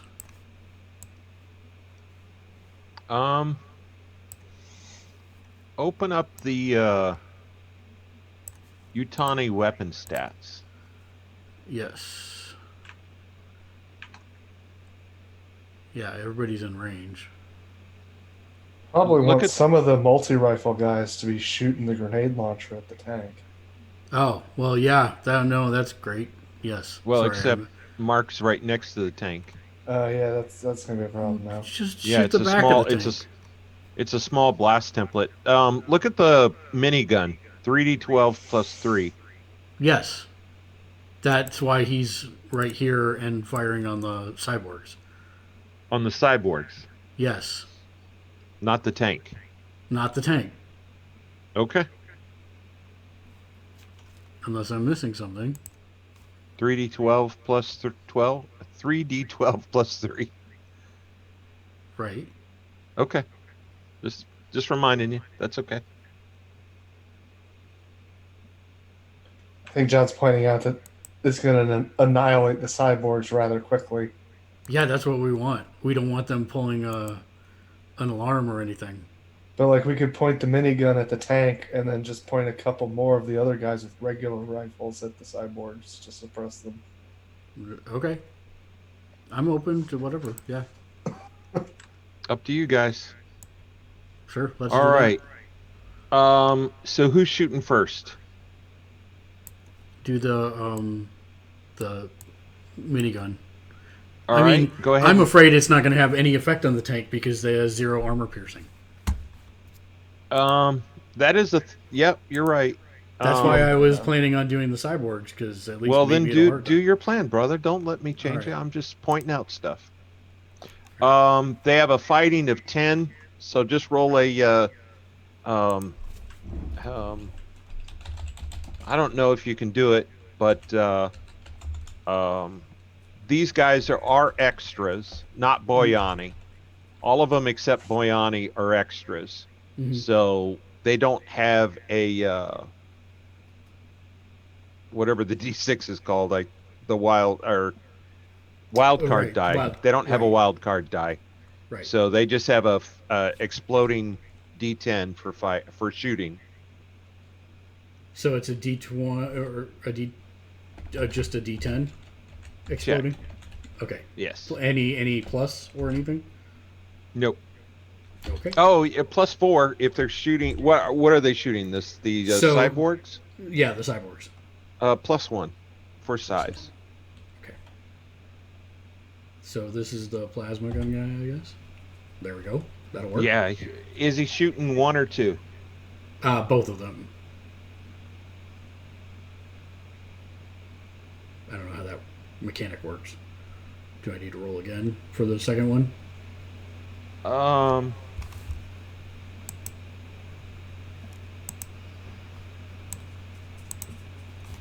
Can you target multiple things? There is like a suppressing fire function I remember seeing, Yeah. where you just fire in a general direction. I don't know how much suppressive fire. 107. Well, he gets 3. Well, I'm not doing suppressive fire. I'm trying to murder them. So he gets 3 rate of fire, so that would be 3 attacks. So he could choose a different target for each attack, right?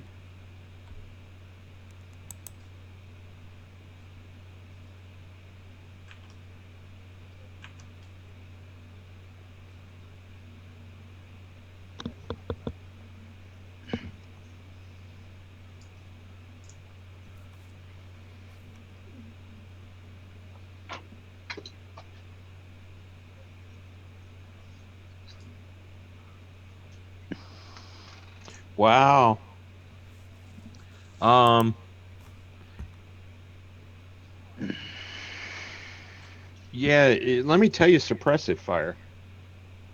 So suppressive fire, it uses 3 times the usual number of bullets. So it would use 9 bullets, Mm-hmm. right, for Mhm. your rate of fire of 3. The shooter places a medium blast template on the tabletop and makes a shooting roll. You did. Um, Add all the modifiers. Next, compare the total to each target in the template and consider any modifiers. Cover, dodge, edge, deflection. Success means the target is distracted, and a raise means he's actually hit. And there's no bonus fire, no bonus damage. Maximum casualties, every target under the template can be distracted, but it can only cause damage to a number of targets equal to the weapon's rate of fire. The attacker chooses which targets are hit among his possible choices. So you'd use 9 bullets, you'd hit 3 targets. In this case, you'd hit 2. So the question is would he have to do just a spray and pray, or with the 3 rate of fire, could he be like, 2 of my shots I'm aiming at this guy and 1 shot I'm aiming at the other Yeah, guy? if I You don't. could do that, yes. Yeah. And if you did that with this roll, which is what you were talking about, you would get a bonus D6 damage. Okay. I was That's just fine. cool. I thought that was a Yeah, cool rule. yeah. So Yeah, I no, it shared. is a That's- cool rule. Interesting to know. So Oh, is that exploding? The D6, I didn't make it exploding, but I rolled a 6. for the damage, Yeah. yes. So let me roll again. 1d6, and this time I'll make it exploding just in case. No. So that's Plus 11, yeah. and so 3d12 plus 3. 3d12 plus 3. And who is he shooting first, 1 or 2? 2. Okay. 3d12 plus 3. Did you make it exploding? I did. Okay.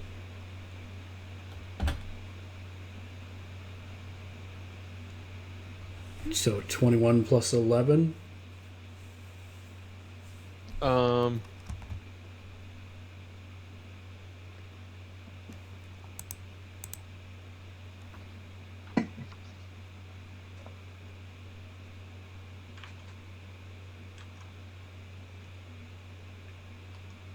So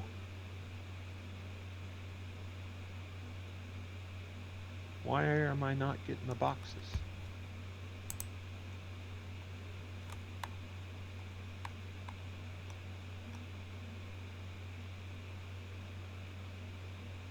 There they are. I guess he couldn't see the boxes for some reason. He just disappeared off my screen. He dead? Yeah, I had to move him. I'm going to put him back in a second. Okay. I couldn't get the boxes to. You have shaken him. Okay, was it a raise? I think Was it what a right? raise? What it says on the Utani weapon is notes it burns on a raise targets catch fire and they take 3d6 damage each round and are distracted until doused. You are correct. Yes, it is. Yes. Okay. So then, do I roll that 3d6 damage now, or he takes it on his turn? It'll be on his turn. Okay, got it. I just didn't know if you need me to roll. All right. So then the second attack will be at 1. Okay. Which was D10 plus 1 exploding. 5. No, that. Yeah, that'll hit. Okay, and then the damage is roll 3d12 Yep. plus 3. 3d12 exploding plus 3. So 22. No, that's not going to damage you. Okay, and then the third shot will be at that same guy. Oh, sorry, that was damage. I rolled the wrong thing. Hold on 1 second. There we go. 4. I don't know if that That'll hits. hit. Okay, and then damage 22. No. Okay, that's him. Okay. So 11 more guys.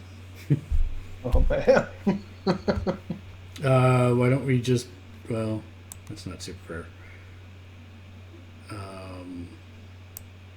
So what Do you want to do them in batches or something, like 3 of them at a time?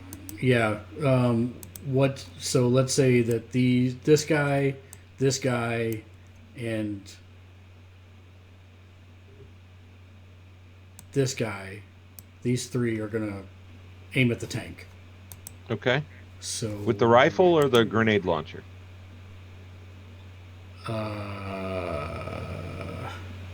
Can we throw the grenades back here and not at me? I mean, how big is a grenade blast from this? It's 4 squares. So 1, 2, 3, 4. That would be enough to catch that one. So if they shot it, I'm trying to move my stuff around. 1, 2, 3, 4. So if they shot it here, 1, 2, 3, 4, that would catch me. But if they shot it here, they would not. They're not frag. They are area of effect grenades, but they're AP grenades, so they need to impact something to pierce the armor.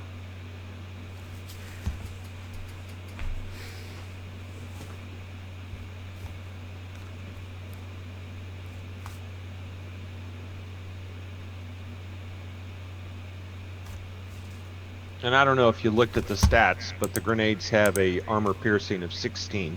Right. I did see that, which is not good for me. So that's why I'm like, maybe not. Grenades are 24, so. Well, I mean, does the armor piercing only affect the thing that it hit? Or will it pierce the whole area around it? The whole area around it. Even though, like, he's separated. That's why it's template, because it's a big explosion. Okay. So how about these 3 guys use grenades on this cyborg? Okay. So that is. They have a fighting of 10. Okay. They have a +1 to hit him. All right. So I'll just roll 3 times in a row. 1d10 exploding plus 1. 1, 2, 3. Okay. I was just going to go with, when I said 3, I was just, whatever you roll, those 3 guys get. I was trying to speed things up. All 3 hit. Okay, and so that is, is that? It's 3d8. 3d8. Yep, I see it. 3d8.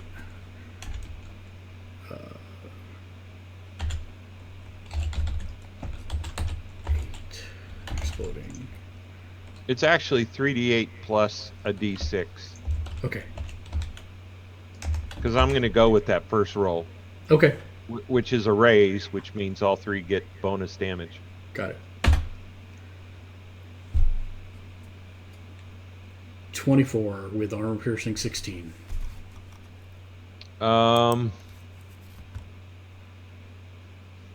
So he is shaken.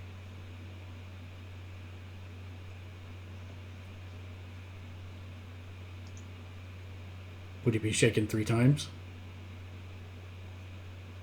Yes. Thank you for reminding me. So he is shaken at the first one. And then, yes, thank you very much. Where's the skull?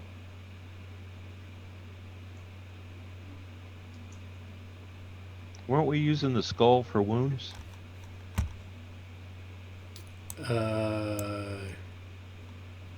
There it is. There you go.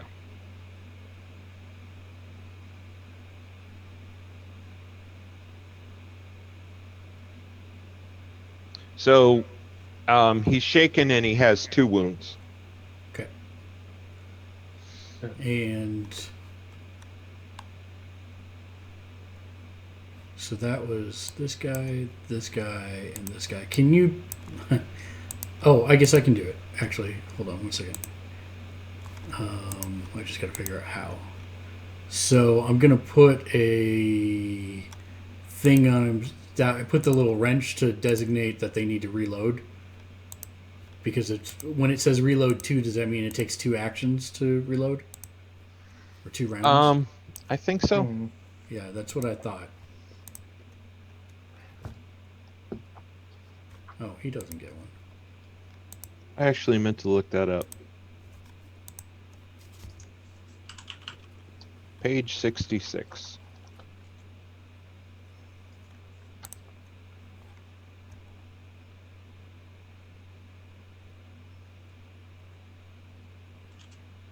How many actions of reloading it takes before they can be fired again? Okay. Yep, so basically 2 2 rounds. Got it. Yeah. Oh, yeah. Wait. So does that mean they can do other things and it's reloading in the background, but it takes 2, or they have to spend 2? They have to do nothing but reload it for 2 rounds.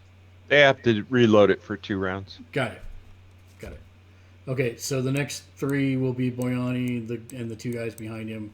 They're going to do the exact same thing to the other one. Okay. So 6 hits. Okay, so then no 1d6 extra. 23 plus 16. Yep. And he's already shaken. Wounded. So 3 times he's wounded? He's dead. Oh, that's right. Because he's already shaken. Yeah, you're right. You're right. Yay. And I'll mark those. Somebody else can control these guys too, by the way. I don't have to be the only one. You're on a roll. Come on, Z-Teach, you know you want to get your hands dirty. Nope. I was actually talking to Daniel. Daniel, Nope. You want to get your hands dirty? It's all you, man.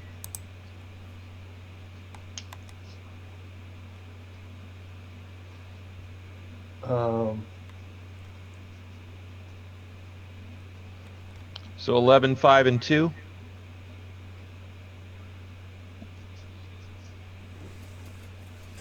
$11, 5, and 2. 11's already done something. Oh, you're right. So 2, 5, and 1. 6, whatever that one is, and 3.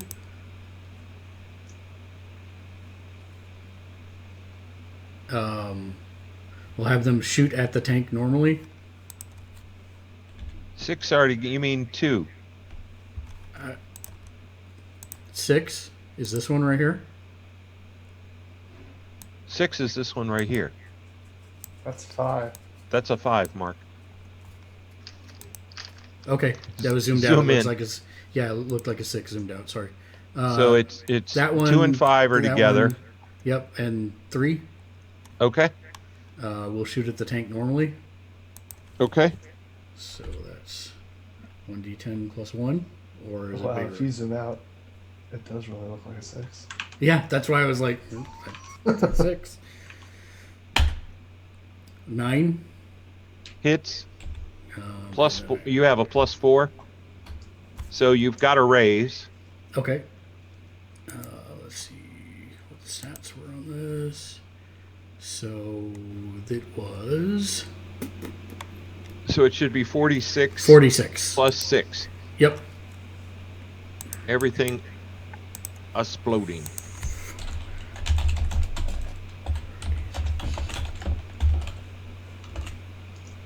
Plus 6 or 1d6? 1d6. Okay. Whenever you get a raise for damage, you get a d6. 19 plus whatever their armor piercing is 3. Yeah. No effect. Okay then. But they have their grenades for next turn. The last 2 are going 4 to. and 1. Yeah, 4 and 1 are going to shoot this cyborg. Okay. Normally. Okay.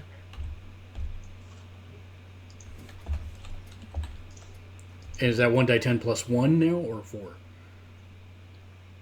Normally, Yes. they're not using grenades. They're not using grenades. So that's 46. No, but sorry. To attack, it's 1d10 plus 1. 1. That's what I was looking for. Thank you. Yeah, I'm sorry. No, that's okay. 6 to hit? Yes. Okay. And then it is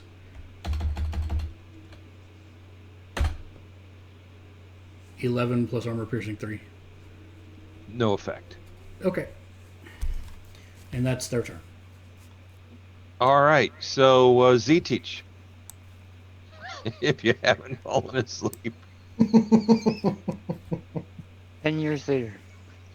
Yeah, sorry about that. It's been 84 years.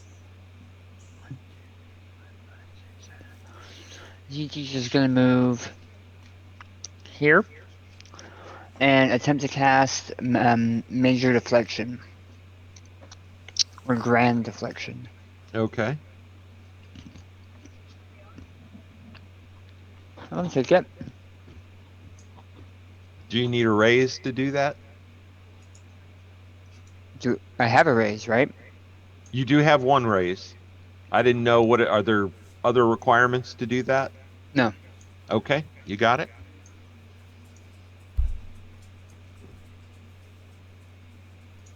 I was right on the page. Okay. It is a -6 to all attacks against the 4 non-suited up ones. Oh, okay. So Artur, you, Speta, and Orist. Yeah. Okay. Why don't you just, instead of putting it on everybody, why don't you just put a timer on yourself? Yep, I am. I have a D6 right here. Okay. Oh, okay. In front of you? Yep. Okay. All right. All right. Sveta.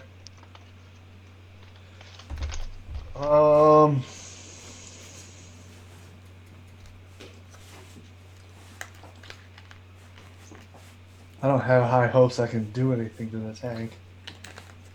Or honestly, really anything because of the range that I'm at. It's made of metal. Really... Yeah, turn it into a forge. Forge it into something else. I mean, honestly. Yeah, 2 hours later, you'll have a forge. And they won't have a tank. That's right. That's a win. In 2 hours. I'm sure it'll just sit there and let you do that to it.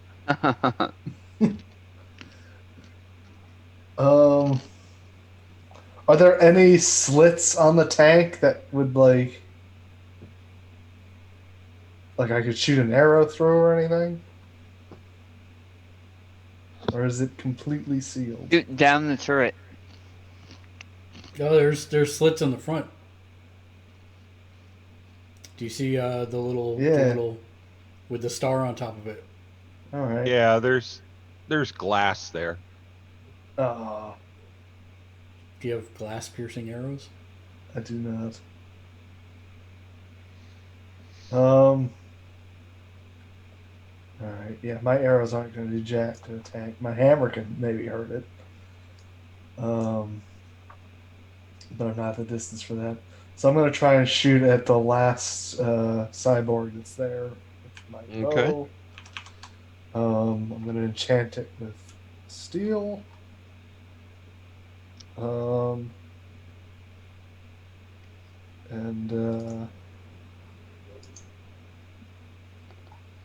Why did this not...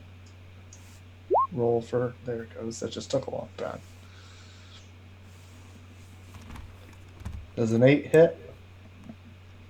Yes, and that's a raise. Okay. What is Add a exploding D6. Okay, I'll just roll that now, I guess.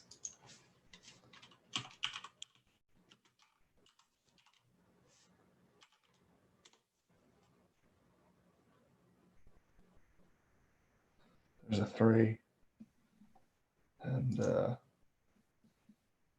boy.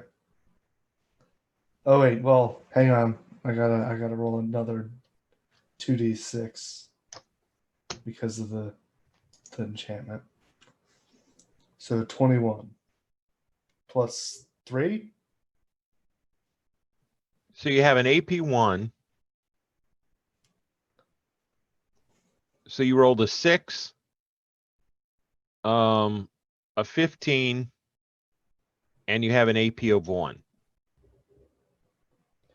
Yeah. What was the bonus that I rolled for the raise? That 3. Does that get added to the damage? What's the 2d6 you rolled?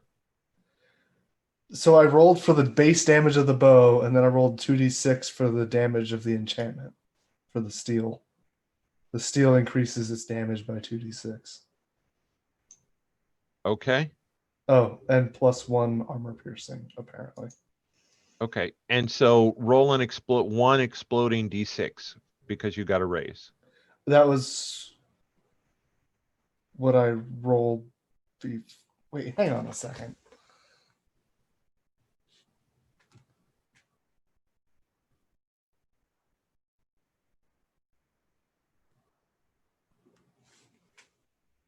Oh, you rolled a... Oh, you rolled that... Okay, so you rolled a 3. Yeah, but the damage for my bow wasn't right. It rolled a 1d4 when it should be rolling a 2d6 for the damage of my bow. Where do you see a 1d4? For the... Oh, you're right. Never mind. You're right. Well, hang... It rolled a 5 and a 1, gave you a 6. So for the shooting stat, I guess when I was rolling to hit, it rolled the wrong dice. It doesn't matter because I still hit. But yeah, well, we can fix that later. Yeah, I was just confused why I was seeing. Okay, that. We're gonna move on now. Yes. So Yes. 3 plus 6 is 9. Correct. Plus 15 is 24. The AP1 effectively makes it 25. AP2. The steel gives it another armor piercing. Okay. Wow, according to my notes. Okay, so you're at 26? Yeah. There we go. Let me find the right book.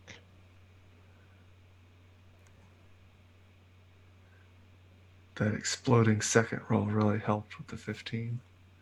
Yes, it did. Okay, so you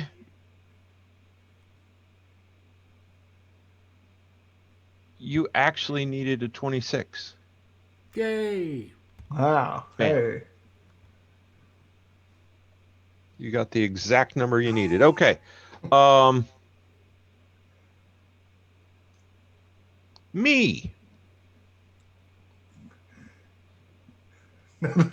Now that we're all grouped up tightly with a tank.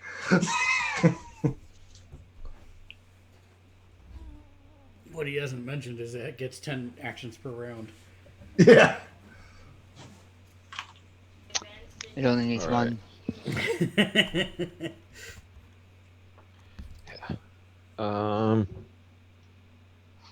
All right.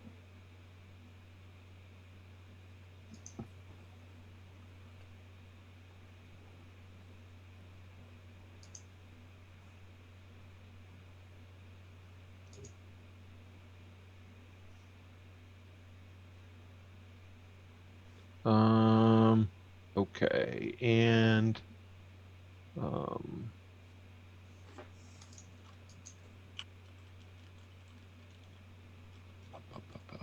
So that's 11. Let me look.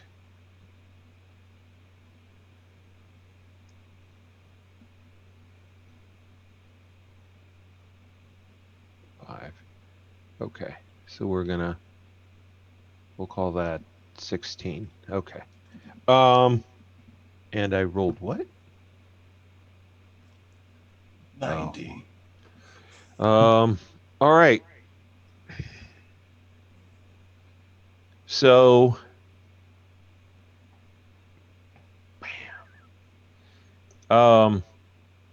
a blast of pure white energy hits one, two,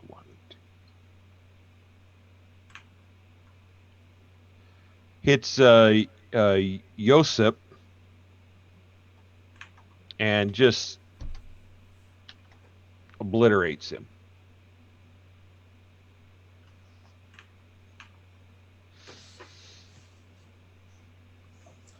And Arthur.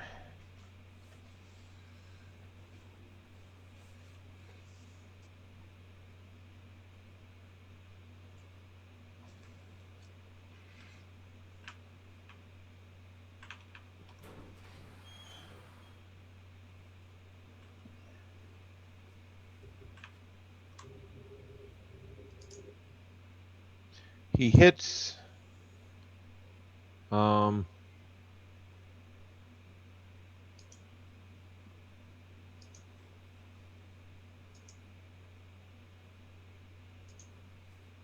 plus he shoots the tank and it has no effect.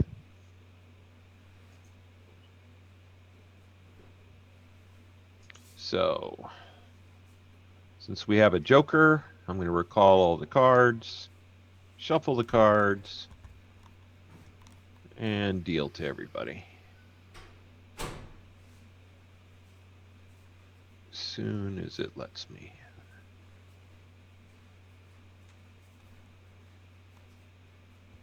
And I guess you want the 7? I do.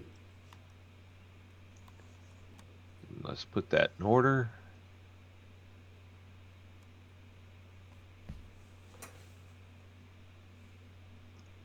So,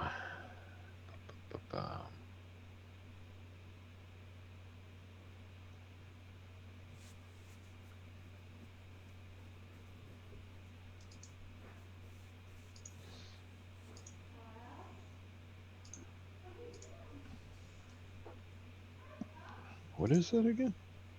Good Lord.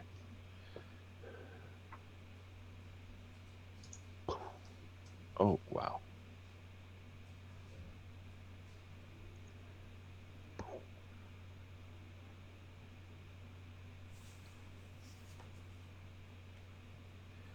Pablo has ceased to exist in a beam of white light.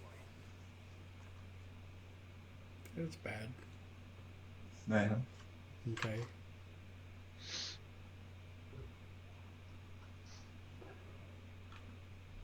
All right. Z-Teach. Z-Teach is over there going like, that's one less person I gotta make fly. Or, oh god, it's pointed at me. Yeah. What munition does it fire? It's a White hot magma. yeah, it's a ion beam. That's not great.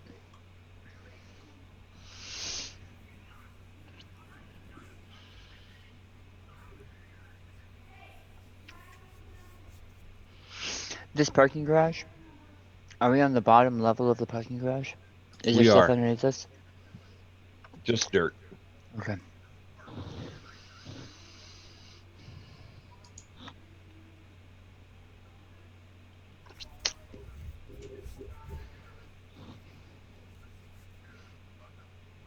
When Arthur, after he shoots at the thing, he yells, "Orist, back up, back up." I'm working on it, I'm slow.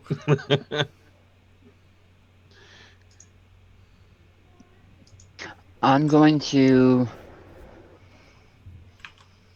move here, Okay. grab a grenade, and teleport. Where are you grabbing the grenade from? Multi-rifle 9. It's like an M203. Oh. It's attached to the rifle. Oh.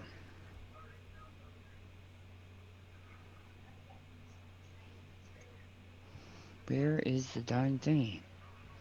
Did any of us... Is that the rifle that is a D6 or a D12 strength? The rifle is 4d6. No, it's a D6. Oh, the strength. Yeah, it's a d6. Okay. D6 is going to move here and grab the grenade rifle. Okay. And then teleport. Okay. Except you know it's not reloaded, right? You'll have to spend 2 rounds reloading it. That's why it's got the little icon.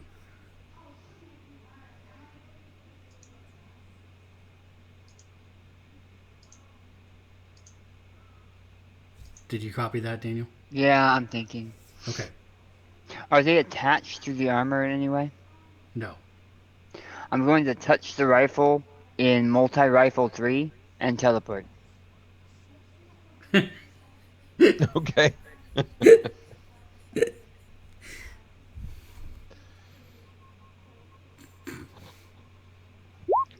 And I will... Benny? Do you need a raise? I would prefer a raise. Okay. Well, yeah, I'll take that one. Have several.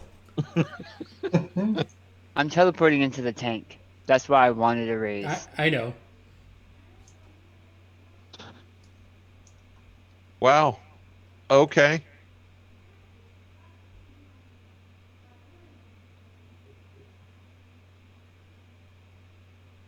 And I think that's my action and my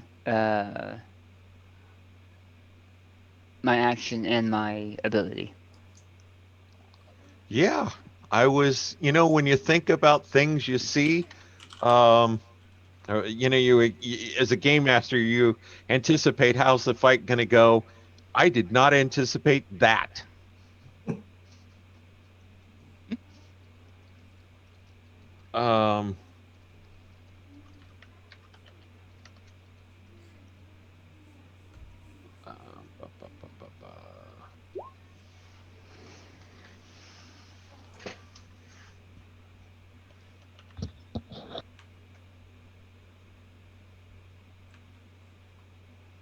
I need to get something real quick.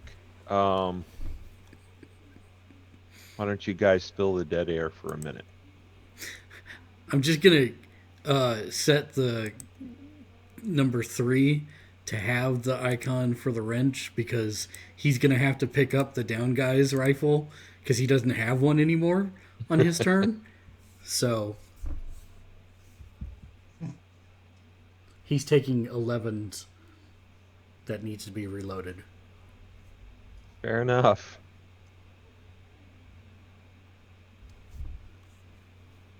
All right. The real question is, did any of us see Z-Teach do that? You saw Z-Teach take a person's rifle and disappear. Okay. Which is more than I would have said. Because I'm behind both of you. Yeah. Well, that's true, thinking. yeah. I was thinking Yeah. I didn't see anything. That's true. Yeah, that.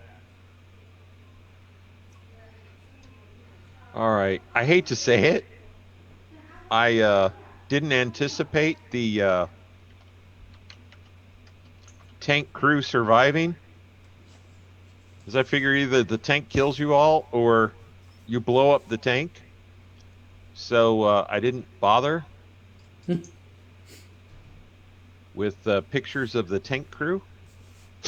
Oh, you don't need pictures of the tank crew. We can look up Strawberry Jam for ourselves.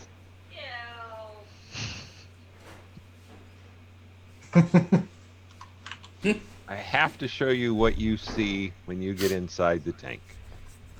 I feel obliged. Mary J. obliged. Something like that.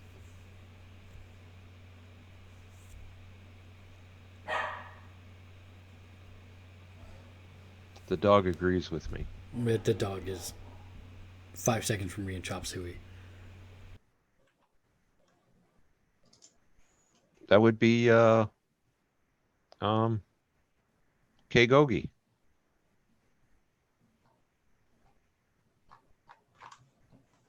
All right. When you get into the tank, you see two guys that look like that. One guy is basically in a rotating seat running the turret, and there's another guy that is below him and to the right in a driver's seat. And he's smoking while driving a tank. He deserves to be shot.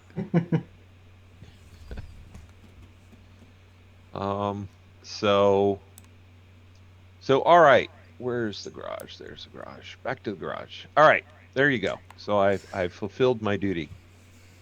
Okay. Mr. Z-Teach, that's what you did. Mr. Shinkansen. Yep, so I am backing away 1, 2, 3, 4, 5, 6, and as I do so, I will sheath my swords that obviously don't do anything to this tank, surprisingly, and I will pull out my gun, and I'm going to make a called shot down the barrel.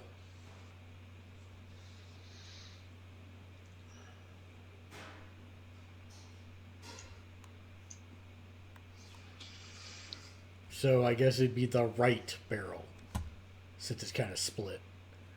Yeah, it's kind of split. It's it's basically a magnetic two magnets that charge the ions and shoot them out.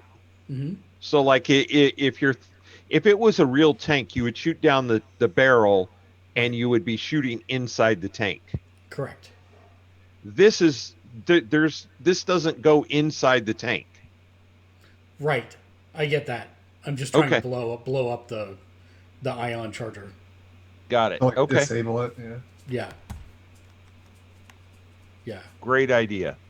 And first attack with it is a 4 hit. Yeah, with a +4, sure. Okay. So you get a raise. All right, and then I'll Benny that. As usual, I have no more bennies to give. Pretty much. Let's try that again. It can't get worse. Nope, it sure can't. Plasma rifle. 7, so that'd be 11. So Why is it 11? +4. No, it was +4 for. Why have you rolled 3 times? Because I have 2 attacks. I was rolling my attacks first, and I got double ones on the second one, so I bennied it to re-roll it. Okay, so you have 2 attacks. So you Right. rolled an 8 and a 11. and an 11. Okay. Right. Yeah. All right. So they both have raises. Yep. And I'll have to roll those separately. By the way, you bennied it, so it doesn't count. But I do want to point out, because it's never happened to us before, that the roll you bennied was a critical failure. Because Yes, there's 2 1s. Yes, that is exactly why I bennied it. Something bad was going to happen. I'm aware. That's why I bennied it. Okay, so 28 on the first one. The shot goes straight down the barrel, hits the grenade launcher in Zitich's hands. Nice. Does your plasma rifle have any armor piercing? No, it does not. Okay.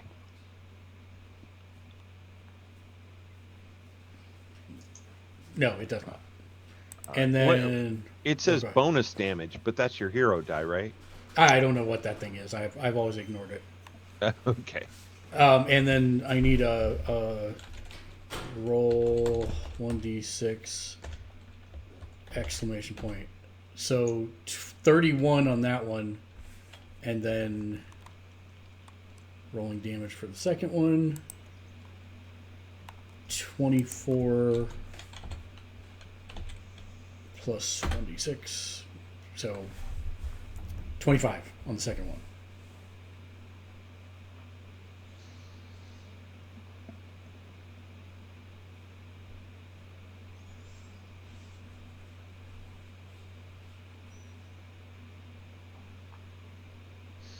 So I don't know. My mic's getting real weird all of a sudden. I don't know why. Ba, ba, ba, ba.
All right, you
all right, you have put a wound on the vehicle.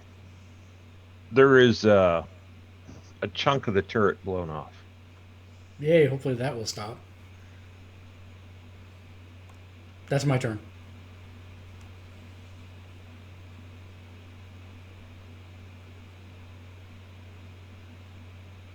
All right, now we have Arthur's 12. 5 and whatever one is next to him, I guess it's 2. 2, Yes. 5, 4, and 1 are all Okay. gonna fire grenades.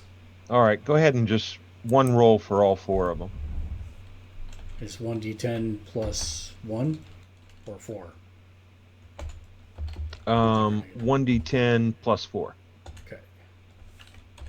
Exploding. 8. Okay, they have a raise. Okay. So I gotta look at what the grenade launcher was. It is 3d8 3d8 okay. plus 6. 3d8 plus 6.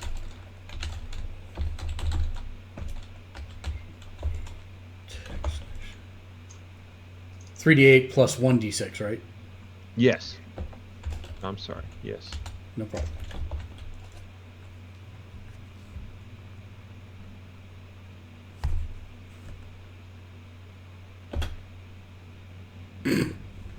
That's not very good. 9 plus 16 armor piercing. Yeah, so basically 25. Times 4. All right, go ahead and roll one more time. Okay. 50.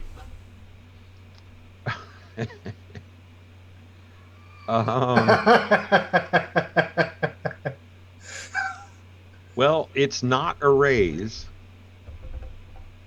That's No, because but that's it's time whatever. well, 2, 4. no. That's 50 plus 16 armor piercing. Correct. So it is a raise.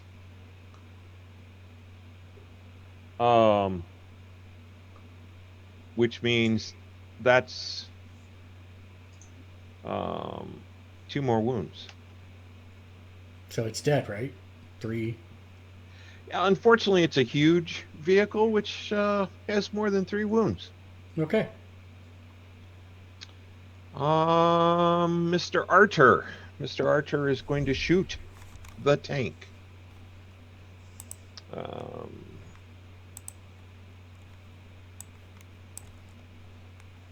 And his shots bounce off. Sveta. I'm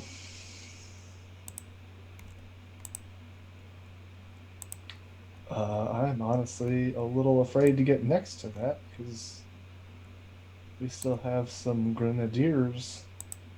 Nope, we have no grenadiers left. Oh, Well, not okay. not next turn, but the turn after you will. Okay. How? Okay. Well, then I can be close, and next turn I can move back and still be safe, right?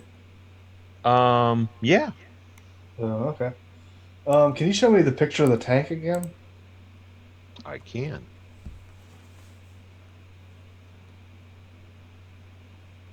Okay.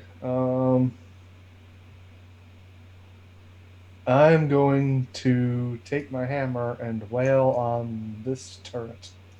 Okay. Where did my character sheet go? Here it is.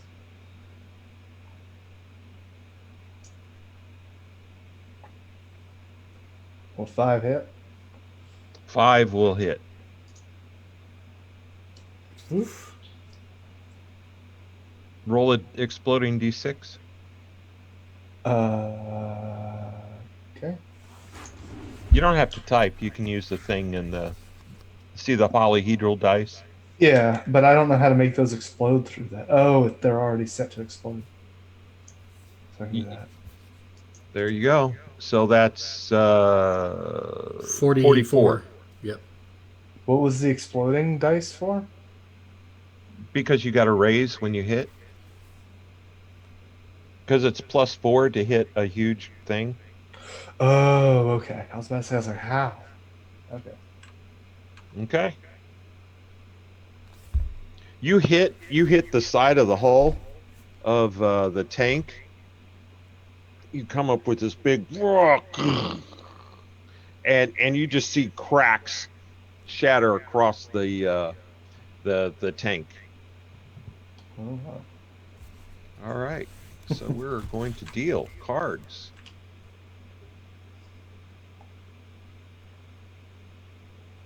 All players, turn order. Did I wound it? Yes. Okay. Man, has more than 4. Do you want the 10 or the 2, Shinkansen? The 10? All right. Actually, I'll take the 2. Oh, you already did it. It's fine. Yeah, no, that's fine. All right. Oh, and I guess that would put me right up there.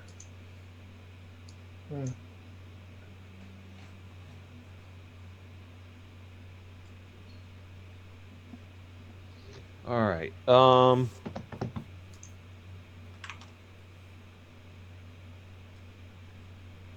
D6. Bump.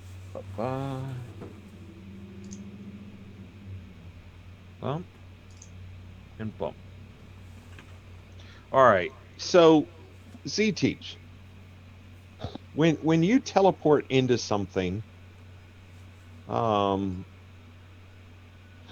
is there a sound or a smell, or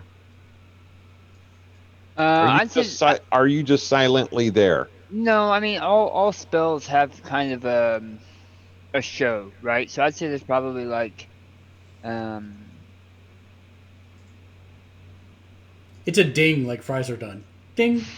no, I would say maybe like a crackle and the smell of like magic and ozone, like the smell of a ley line, but concentrated, like pool bleach. Okay, fair enough. Um, But like a crackle of sound too, like static electricity. the gunner turns around and when he hears you come in, draws his laser pistol Put your weapon down or I'll kill us all.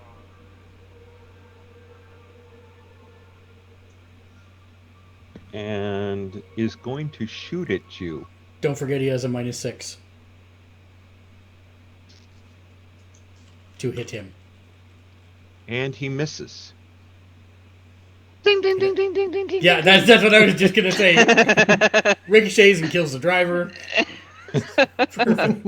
All right. Good old Arthur is going to shoot the tank. Hits it. It does not damage it.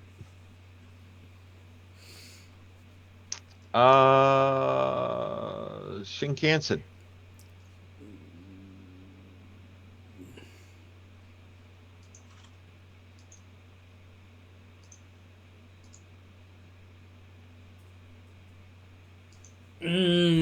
I am going to try and shoot out the little glass in the front of it to make a hole that Sveta can shoot an arrow through. Okay, so you have a +4 to hit a huge thing and a -4 for your called shot. -2 because my gun ignores 2 of those. Okay. So you have a +2. Yeah. Well, that's not it. That one misses. I'm not gonna re-roll it. Okay. Because that one hits. Okay. Oh, actually, does a 4 hit? Since it is A plus 4 2. would hit. Yeah, so the first one hits then. Yes. So they both hit. And the second one has a raise, so gets a D6. Right. So this is straight damage on the first one. So 23. And then the second one would be 25 plus the D6. So is the first one enough to burn through and the second one go into the... So it would be 33 for the second one. You broke the glass. Fantastic. Mr. Z-Teach. Okay, so Z-Teach is going to make an attempt to do 2 actions this turn, both at a -2 penalty. And at the same time, he is going to fire a grenade into the small enclosed area of the cockpit and teleport away. Okay. At a -2 to each. All right. So roll your shooting.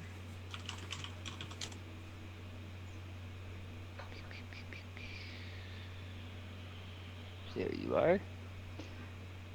And I will... That hits? That. Oh, it hits?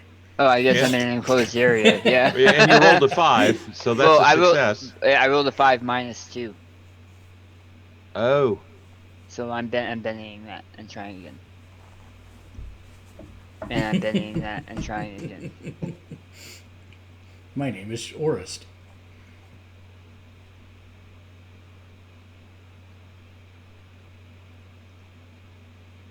And I'm bending that and trying again. Are you kidding me? Now you know how I feel sometimes.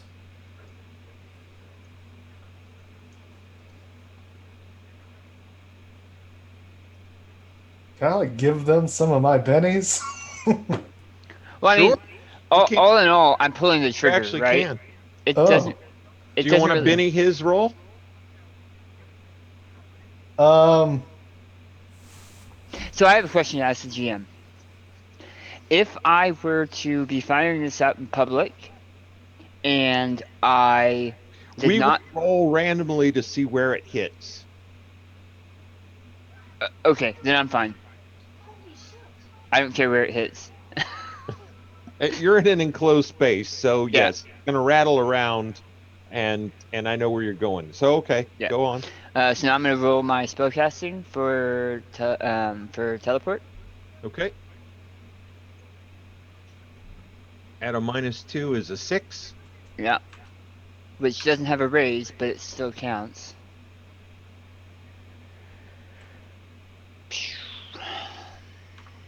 And that goes to there.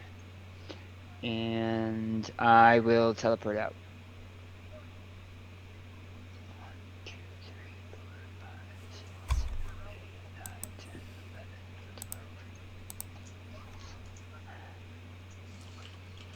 12. And then you should roll 3d8. Oh, and I roll 3d8. With an exclamation mark? Yes, sir. Yes.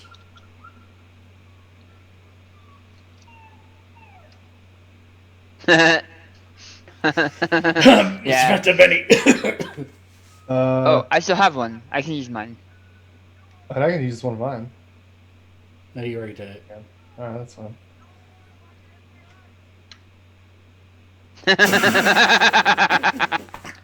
That's awesome. Plus Well, 16 armor piercing. It's an AP-16, and there's 2 SDC creatures in there. So there's a kaboom.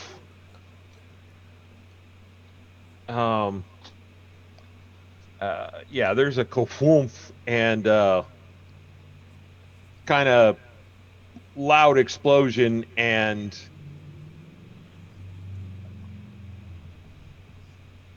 Arthur notices you next to him, and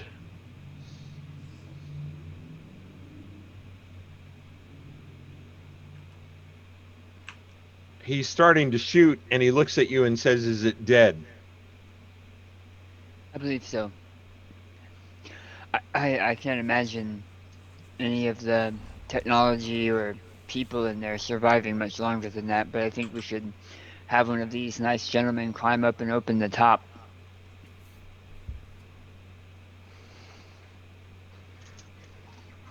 Sveta? Arthur tells Andri to Andri, drop a grenade down the turret. And you're up, Sveta. So Andrew's going up to drop it inside the tank? Oh, actually, he goes before you. Yeah. Yeah. 1, 2, 3, 4, 5, 6. All right, now it's your turn. And Boyani hits the elevator button because that's what he was supposed to do. Sure.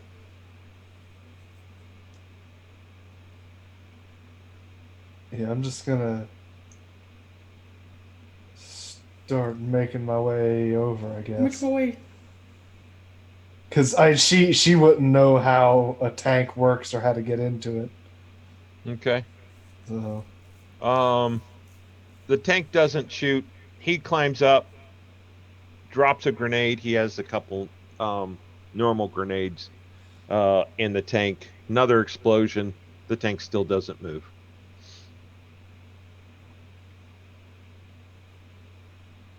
So Boyani walks up and types 83195 into the elevator panel. All right. And For those of you taking notes at home, yes, thank you. I needed to know that. those are the guys that are dead.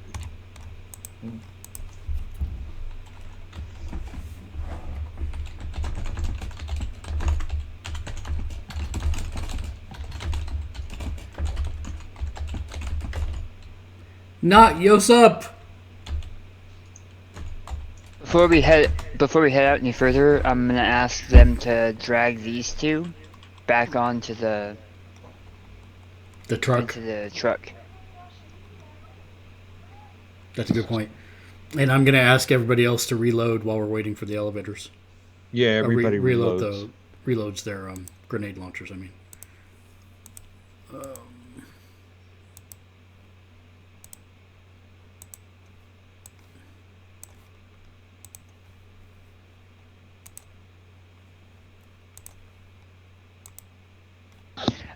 Did you say grab their weapons and reload them and bring them with us?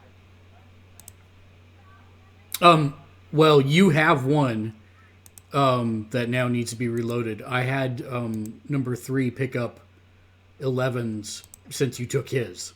Okay, so now we just have number 7s. Right, number 7s is the actual one. In fact, let's attach that to Plasma Minigun's back, so that way if he runs out of bullets with the minigun, he can have a backup weapon. Okay. Oh, smart. So I will. I can't seem to make. Oh, there it goes. What am I going to do for that? Is there a gun symbol? We'll remember. There. Gun symbol. Turret. He's got a turret. That just denotes that he's got an extra gun. Okay. I'm making notes that I did it as well. I gave Yosip's weapon to Plasma Minigun. Minigun guy. Okay. I can tell you who that is, by the way. Oh, that's fantastic. That is, what number's missing? 12. That's number 12. Number 12 is your... Yuri? Yuri. Oh, yeah, Yuri. I don't know. What? Yeah, that guy. Okay, perfect. The real question is, after Boyani enters the code, does the elevator start coming? It does. Fantastic. And is that where we're also going to leave off for tonight? Up to you guys. Before we get into another fight, it's up to you guys. I'm good either way. But I know this fight took an hour and a half. It's a lot of people to get through, so it's probably right. Yeah. I mean, we're not going to finish the next fight by 1. Right. That was my thought. Yep. Yeah, sounds good. Right. Call it. Okay. Perfect. Call it. With that, then, thank you everybody for joining us tonight. As always, if you'd like to support us, you can do so by heading over to our Twitch page and clicking the follow button if you're able to. You can also subscribe and become one of our rock stars. On YouTube, make sure you hit the like, the subscribe button, and of course the bell icon to be notified whenever we upload new content, which is almost every single day of the week, Monday through Friday. Or you can head up to patreon.com/Gamersledge, where you can get your name on every show that we do for as little as $1 a month, just like the fine folks scrolling up across the screen right now. For Daniel, for John, for Chris, and myself, thanks for watching. And until next time, game on. Game on. Game on.